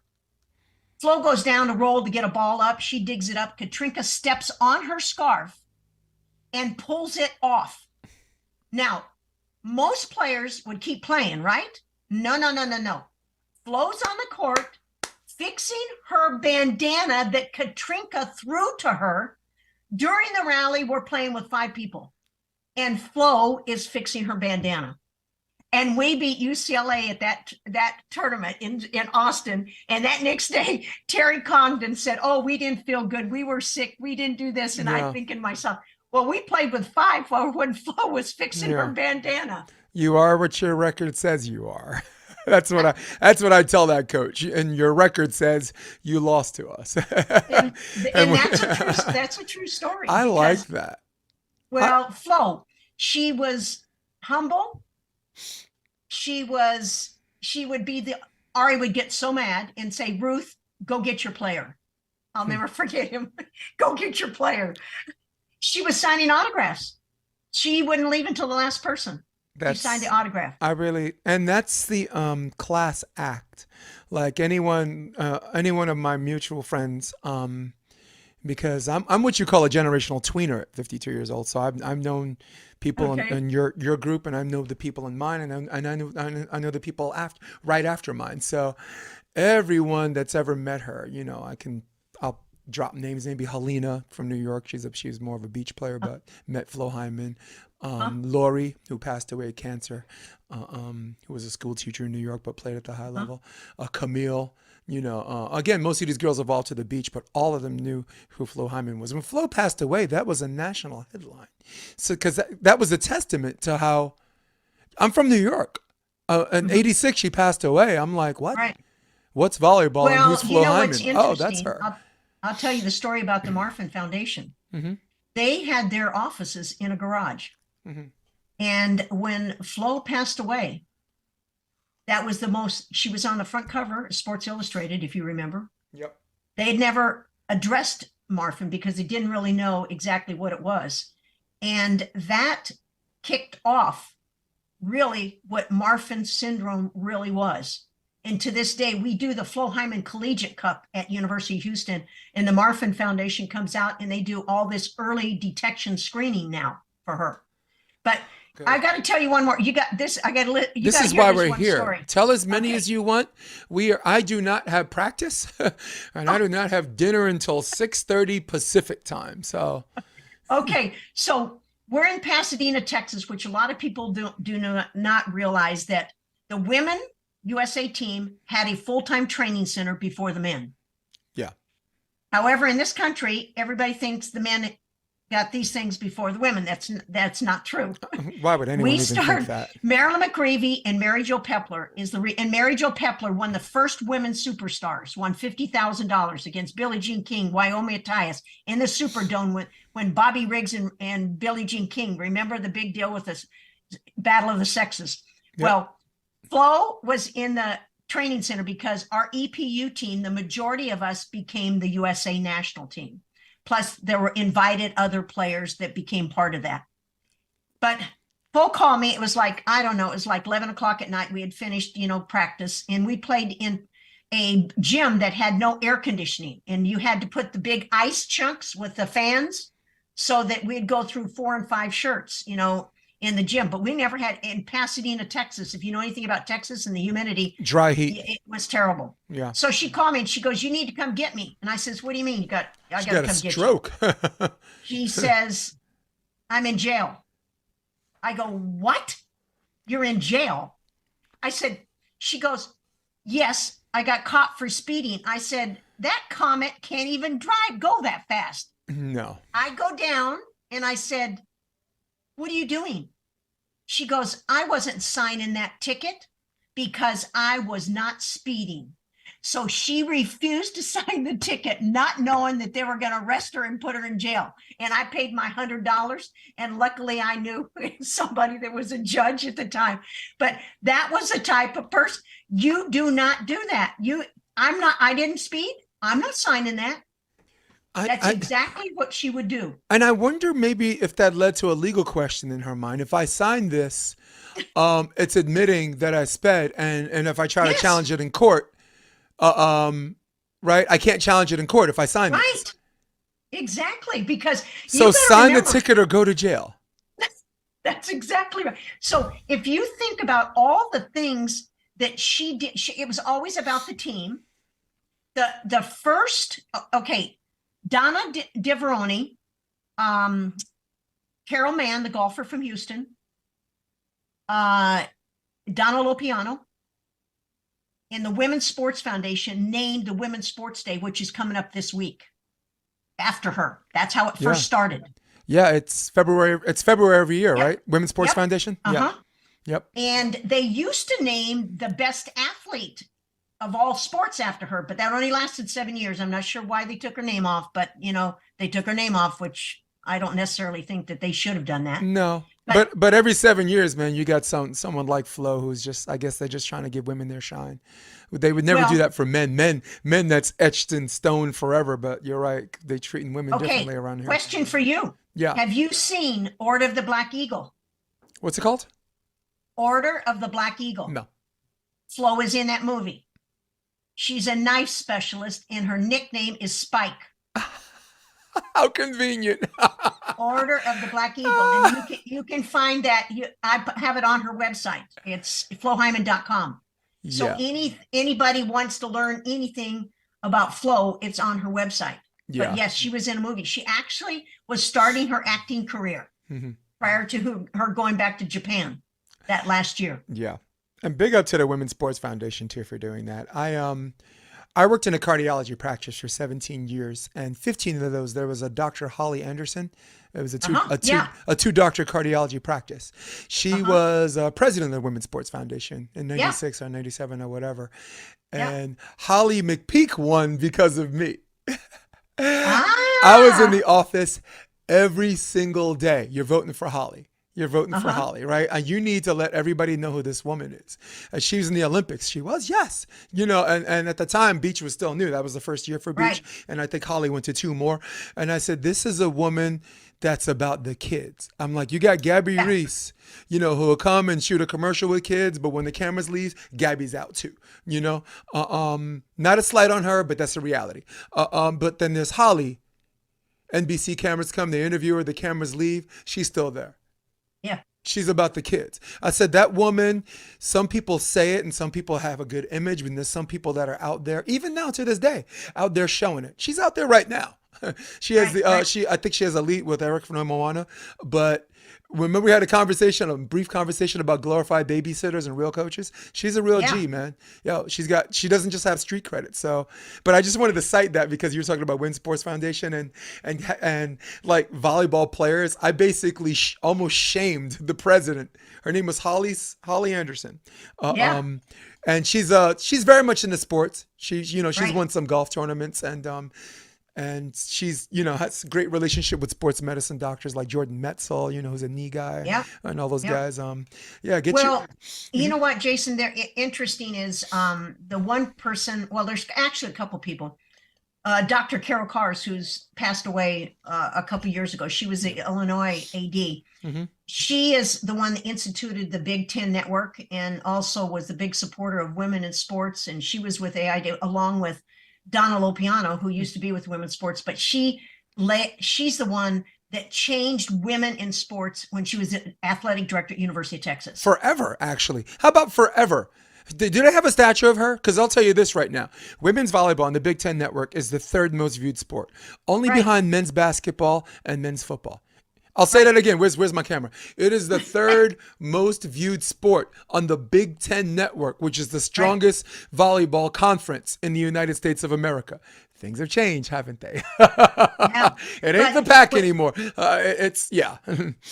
But what Donna did for women in sports at Texas, and they've done some documentaries, and they've actually, you can see them on Netflix now and Longhorn Network.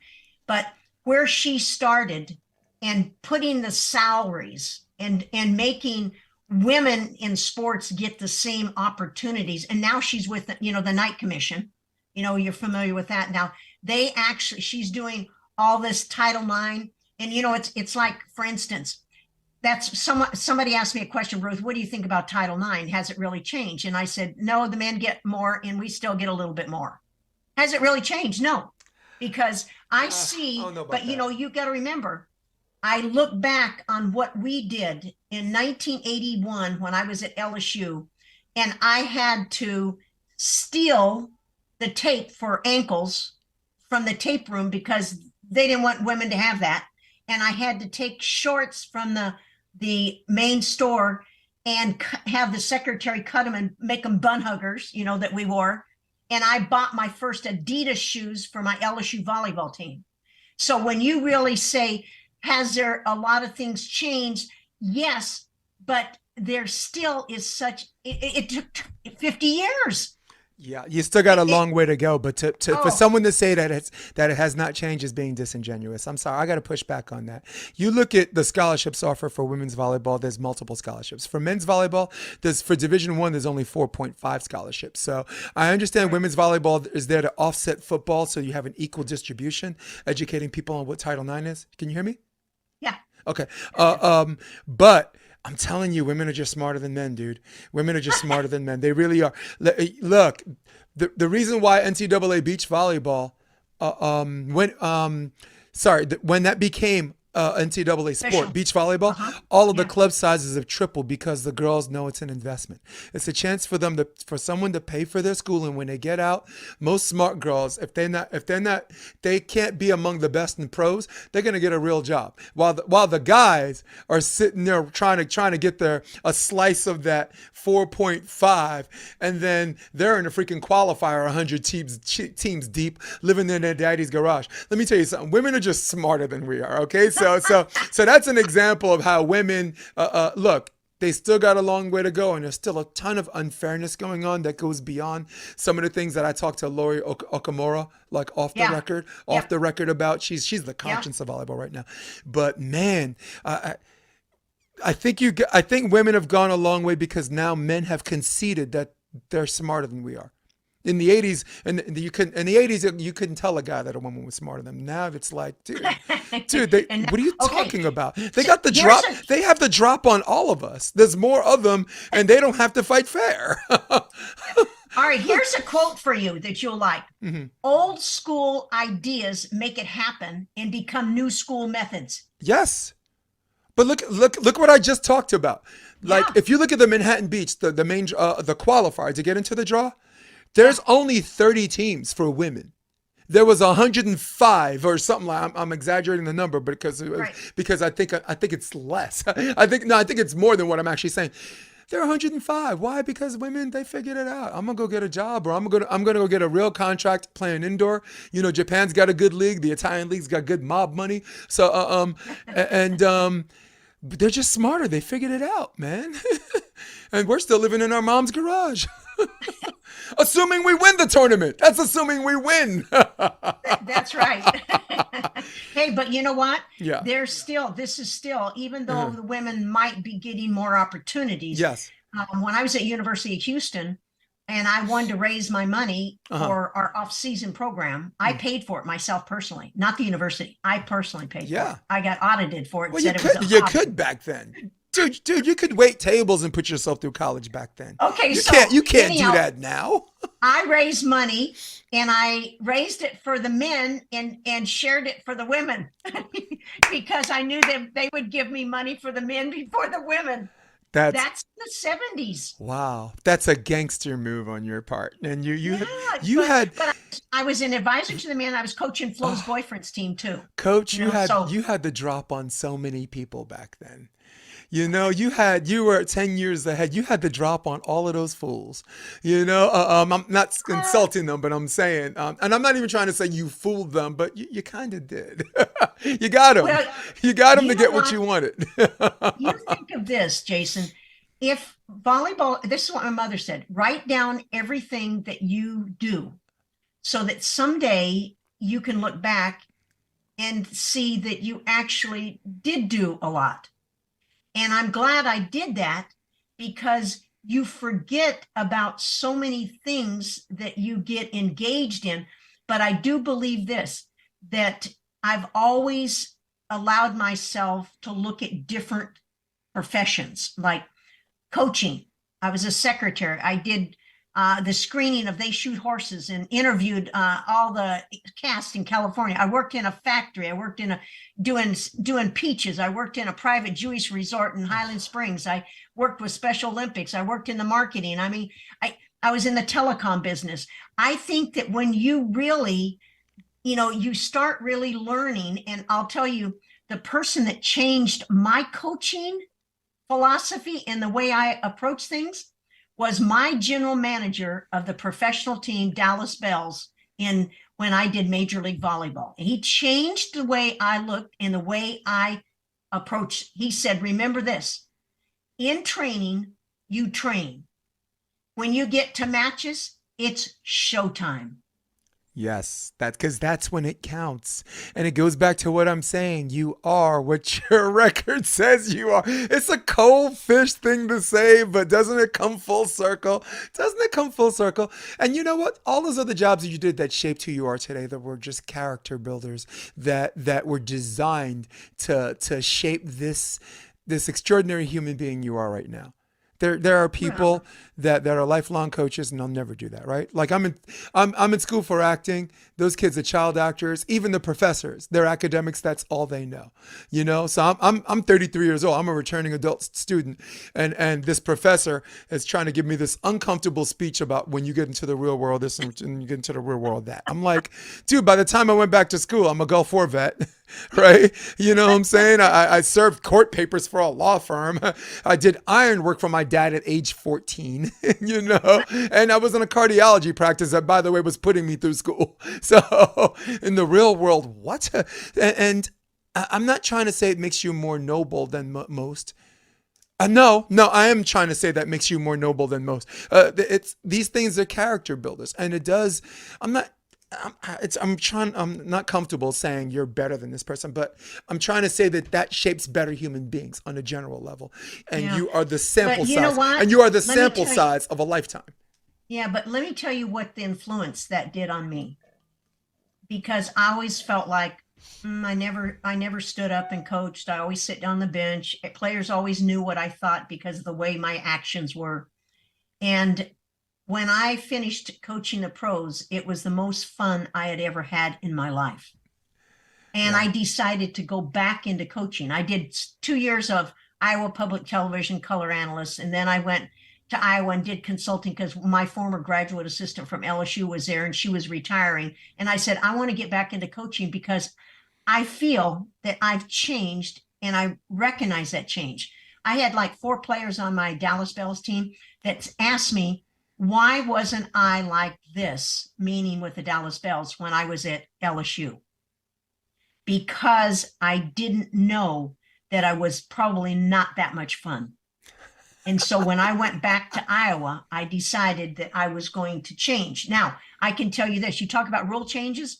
You know who was the first person that stood up in coaching and it was legal? Because the NCAA had to approve me because I had had 3 back surgeries. So they Oh, approved that I could stand and coach. So then everybody wow. else says, okay, then why can't we stand and coach? And then, all of a sudden other people in the Big Ten were coach. But my point is, I became a cheerleader on the bench because I felt like I had learned from Gary Carroll, which I'm indebted for the rest of my life, because I wish that I would have had somebody when I was younger, starting out coaching, that I would have had someone say, Ruth, it's cheerleading. It's about having fun. When someone tells me that someone doesn't have time to talk because they're so involved, yeah, they're making, 300, 400,000 more than I ever made. And maybe I would be different now. I don't think so. But I spent time with the 9 and 10-year-old cheerleaders I had on the sideline because they wanted me to make sure that their toes were pointed when they were doing the cartwheels. Because That's, when you go to a game, you already know what you're going to do. I yep. mean, I think of what I learned from that. And the other thing I learned from that is we went to go play Illinois, which was in a small gym. They were Final Four. They were always top four. Mike Yeah. Ebert was there. And I asked the players, what are the things that bothered you the most about playing at Illinois? Well, we never won. Okay. Did you ever score any points? Well, we always lost 3-0. Okay. What else? Oh, they were always taking pictures. Okay. So I tried to take all of those things away. And I said, Mike, can you not do this? And I didn't let them warm up, hit the net. I made them hit backcourt. I wouldn't let them see them. An hour, 15 minutes, 3-0. We beat them. Walked out. Wow. It is. Mentally preparing, because when you really think of this is stuff that the mental part was always something, because I had enough hours to have a master's degree in psychology, but I should have. Hey, if I'd have been a psychologist, I'd never run out of business these days. No, please. Yeah, But business will be a booming. Yeah. So, but I think that if I had to say something to younger coaches, is that I never did yelling and screaming and all of that. I did say a bad word one time at LSU, and it's because the girl wouldn't roll, but that was the only time I ever did it. But outside of that, it wasn't about, and I think you've got to figure out, I think there's always doubts about what you know when you lose. When you win, you think you don't need to change. But when you win, everybody else is trying to figure out how to beat you. So you need to look at what you're doing to make adjustments. And I think most coaches won't change because they're afraid to lose. And I just think that, you and ask for help. Why do you think, I wish I big would have challenge. had That's people such a like big me. challenge, coach, for everybody. Yeah. Sorry, go ahead, finish. But that's a big challenge for knowing when to ask for help. Yeah. And I just, you've got to get to a point. I mean, if I'm talking in that, why do you think it took me 7 years to develop a volleyball for ages 10 and under? Okay. And people say, oh, Ruth, you don't need to have a different ball. And I go, oh, yes, you do. Because number one is the majority of people that play volleyball age 10 and under are prissy girls. And it hurts. I'm not playing. Yeah. Hits me here. Ow. I'm not playing. Ow. You're playing with, Ow. yes. And you're playing with a 12U ball. It hurts. Agreed. So we developed a ball that was lightweight. It had great texture. It was different size, and it was the color. We went through like 17 different balls to decide on what kind of ball we're going to use. And everybody always says, oh, Ruth, why do you? One guy who's a director of a club who's been nominated as director of the club of the year said to me, Ruth, why can't you just do what everybody else does and make it better? And I said, because I don't believe what everybody else does is right. You have to do what's right. I mean, you have to do what's right as if your job depends on it too. Look, something I learned in the military, and this is something you could teach people, is never put yourself in a position where you're responsible for something, but you're not calling the shots, right? You have to be, right? If it's your on the line, it's the first time I'm cursing or whatever, but, Right. if it's your behind on the line, right? As far as wins and losses, and in this cold world, you are what your record says you are. Why not make the decisions that determine the wins and loss on the sword you're supposed to fall on or carry the battle with you?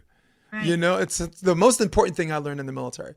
Never put yourself in a position where someone else is in charge, but you're responsible. Because that happens in the Army a lot. No, do it that way. Do it that way. And then when like I was a generator mechanic, and they Right. wanted me to do a late service to wait another day and this and that. And when it broke, they're like, "Well, that's the mechanic." And I'm like, Right. "But you just told me to." He just told me not to whatever. And I mean, he's an officer, right? You got to listen to him. And I'm like, okay, I'm getting out of here because that's the reason why I was leaving. Okay, honorably fulfill my contract. But you stumbled onto something very, very important about winners, about winning, about selective amnesia, about example, Hunter High School again. Small sample Uh-huh. size. High school is easy for everyone to understand. Right. Not too complicated.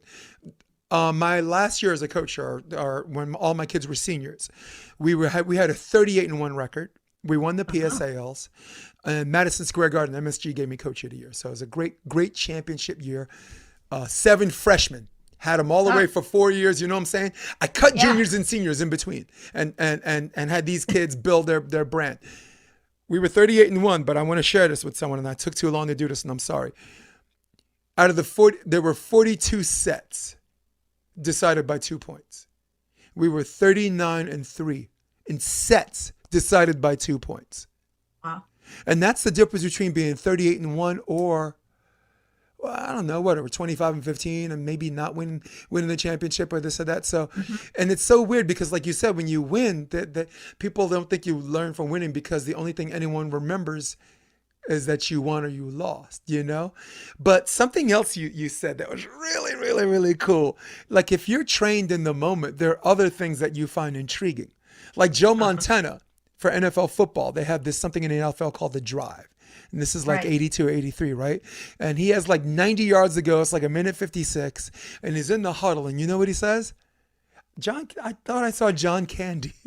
John Candy's in the crowd. And I'm sure everyone in the huddle's like, What?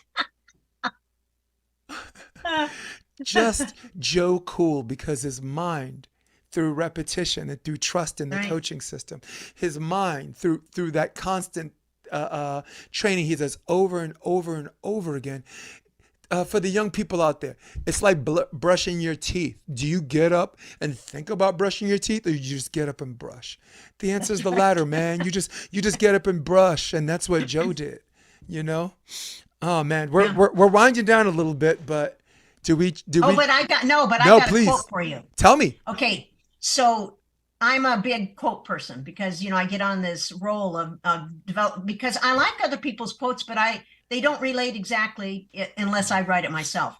So over since COVID, because of all of the issues of coaches and players and parents talking to administration and coaches being fired and, whether it's right or wrong, it doesn't matter. So my regular quote is love what you do what you love for as long as you love it. Okay. But I'm thinking now I'm watching all this is going on. So I decide I'm coming up with something that's more appropriate. And that's what this is. The life of a coach is no longer the love for the sport. It is the passion to survive for the sport you love. God bless. Amen and amen. I'm not that man. I had 2 quotes, but I'm not even gonna say that because that is a mic drop. So we skipping mine. I will text them to you because no, this is momentum and that was yours. That was fantastic. And I'm glad because I'm gonna replay this and like write that down and we'll use that as a sales pitch for this episode. Absolutely. Well, it's It is our it's life it, force. it's been fun. Yeah, let's I want to plug one more coach, someone that we know mutually, Mario Oh Trebit. yes, absolutely. So educating our fans at home, Mario Trebit is not someone you can find on the Google search button. Very much. There he is. That's a great picture of this guy. He is what we call volleyball ghost. The best coaches out there on the Olympic level. If you Google search him, you're not going to find him. Right, Right. Flugen Wagner. I was just telling you before the podcast, who won the gold for German men beach, Yeah. and then German women 2012, 2016, 1 gold medal per gender. Go ahead, Google search him. I'll wait. Hit the pause button on this. I'll wait. You're not gonna find him. Same thing with Mario Trebit. Mario Oh, was on the women's national team in '84, Soviet Union in '88 as an assistant. Um, 92 was on the Netherlands, and 96 as a part-time assistant with the Netherlands. So that's 3 silvers and a gold for this gentleman who understood the psychology, understood ball trajectory, and was an absolute volleyball nerd. I'm going to give you the floor, but I want to say something cool about him. I met him Okay. in the Netherlands. No, I met him in Barcelona because I was there for the Olympics. 92. Yeah, I was playing pro, and then Uh-huh. the military, we had this hush-hush mission with the Italian army. So I was serving in the military at the same time. So they yanked me off the team, went to Italy, and then on an end around, wound up in Barcelona. And I got to talk to him about set trajectory. And he told me, I was an outside hitter at the time, and he told me I should set. He said, you're 6'1". He says, what's your wingspan? My wingspan's 6'8". So I'm also left-handed. So and because of him, it changed the way my volleyball career was going. I watched videos of Jeff Stork for 2 years because we had the same body type, and became a setter because of him. Okay, that's 92. Fast forward to 2001, City Tech. I'm the head coach. He's refereeing. Pick a card. Which card do you want? I'm like, the yellow. Yellow, fine, right? Another card, City College. He's a down ref, tells the top ref to give me a red card. And he's like, say another word. I'm like, protest. We had this relationship where we both talk with our hands. So if you're watching from a distance, you're like, these two guys are going to throw down. but that's not how it was. We were just passionate, and we spoke with this emotionally heightened voice, but didn't really mean anything by it. He's I think more of him than he thinks of me. He's a busy dude, but he's one of my mentors because he might not remember this or not, but he has a memory like a steel trap, so he might. The Bob Bertucci camps that we did at City Tech, I was there all 3 years with him and had lunch with him, and the Chinese coach was there too. Was there too. So then 2010, I'm coaching his kid at Hunter High School. So then, and I'll shut the door on that. So talk to me a little bit about Mario and like what he means to you, and how fun a guy he is. This is what I remember. Besides this picture of us in Colorado Springs, that is so. I'm going to go back, and in 75, when Ari Solinger, Dr. Ari Solinger, was the coach of the 1984 Olympic team and was the first Olympic team that won a medal. And I think sometimes people forget that. And we were training 8 hours a day, 7 days a week. I mean, that's no joke. It's the only way you can play side out. It's the only way you can play side out. Sorry, go ahead. Right. And so Mario came in as an assistant, and he stayed back with the USA B team and trained them in Pasadena. But he could take like this and pick me up, and he goes, Ruth, you are a good setter.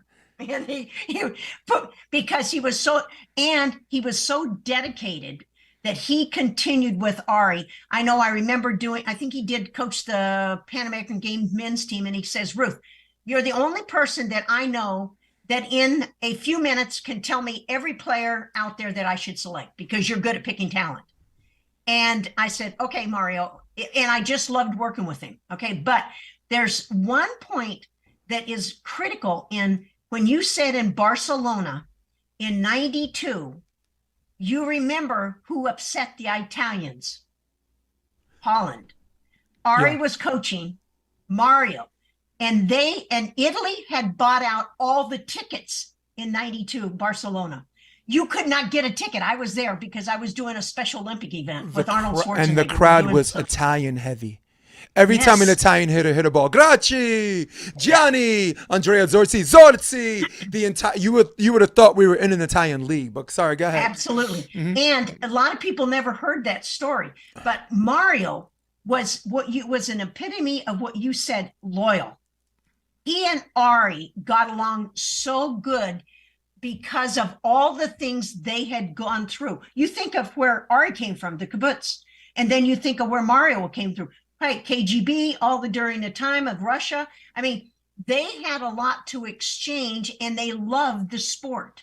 And I think when you really think about what that quote, I love the sport, but if I were a coach now, you got to have a passion to survive, because look at now, there are none of us left. Who's gone? Okay, Tom, Colorado State, Arizona, North Carolina, they're gone. So now you've got a whole new group of coaches. All right. So Mario was the assistant at, guess where? St. John's forever. Yeah. I thought he was still there, but he's not. No, he says no COVID. I'm not getting. No, that's a whole nother story, but Yeah, absolutely. But yeah. anyhow, he was in JoJo. The way she talks about him, I said, I had no idea Mario had been there that long. Oh, Mario, he's just like a fixture in this. He says he's so good with the players. And Yes. what a personality Yep.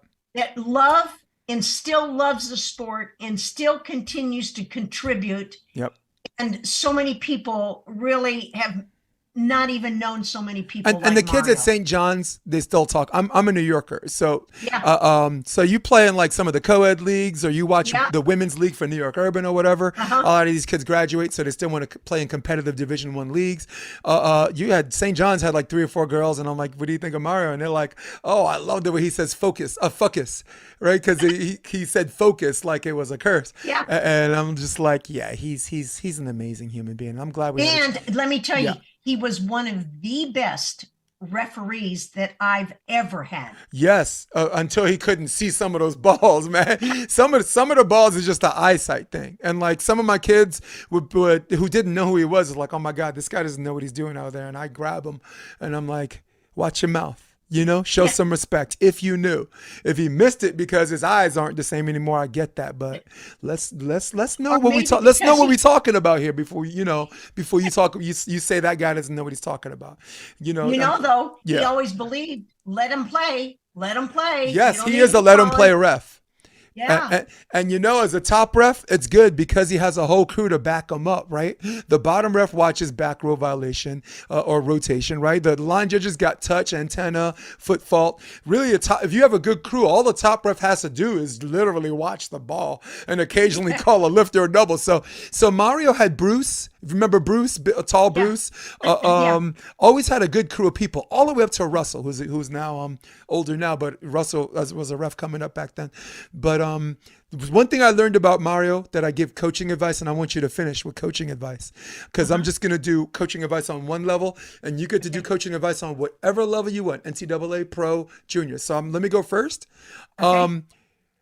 Someone asked me what do I have to do to I want to teach kids at the collegiate level. I want to coach kids at the collegiate level. And I said, if you want to coach kids, be an assistant. Because head coaching is a pain in the butt. It's why Mario could have coached St. John's, but he didn't. Right. He didn't want to. And something I learned from him, if you really want to be about that life where it's coaching and only coaching, and if you're fortunate enough to be in a good, not a good old boy circle, but a connection where they need you just for that strength, Right. Don't be a head coach. Be an assistant. That's just the collegiate level. Floor is yours. Advice, coaching advice. People coming up. One last story about Mario. Please, yeah. A friend of mine here is an official, and he says, I'll never forget. I've got a chance to be honored to officiate with Mario. And what he said to me was, he says, just remember, we will get along as long as you don't call anything. And that was to the second referee. And that's a true story. But coaching advice, I would say this: the place where people are missing is the youth level, because what happens is all of the experienced coaches always want to be at the level where they seemingly think the glory is. Yes. But the reward is being at, and I'll tell you one statement one parent said to me. She said, when my daughter learned how to jump rope in BYOP, you would have thought she had just won the gold medal. Yeah, excellent. That's excellent. Excellent. And I'm blessed that there's hope for volleyball, because there's a lot of good coaches, not glorified babysitters. There's plenty of them here in the South Bay. All right. That's a reality too. But plenty of good coaches that are like, I want to coach juniors. I'm highlighting Holly, highlighting Aaron Wexler. Duran Forbes had a great thing going on with Endless Summer. Some of the Brazilian, along with me and some of the Brazilian coaches. Yeah. There's a guy named Oz Borges, who is a Cuban guy, kind of a more strict coach. But those are some of the people. Jaron Barreto. Those are some of the guys I wanted to highlight before, just on the beach. You know? You know what? We cannot forget to state that this is the first time since 1981 that there were 2 women in the Final Four coaching. We must not forget that. That is very important. Amen. Women. Amen.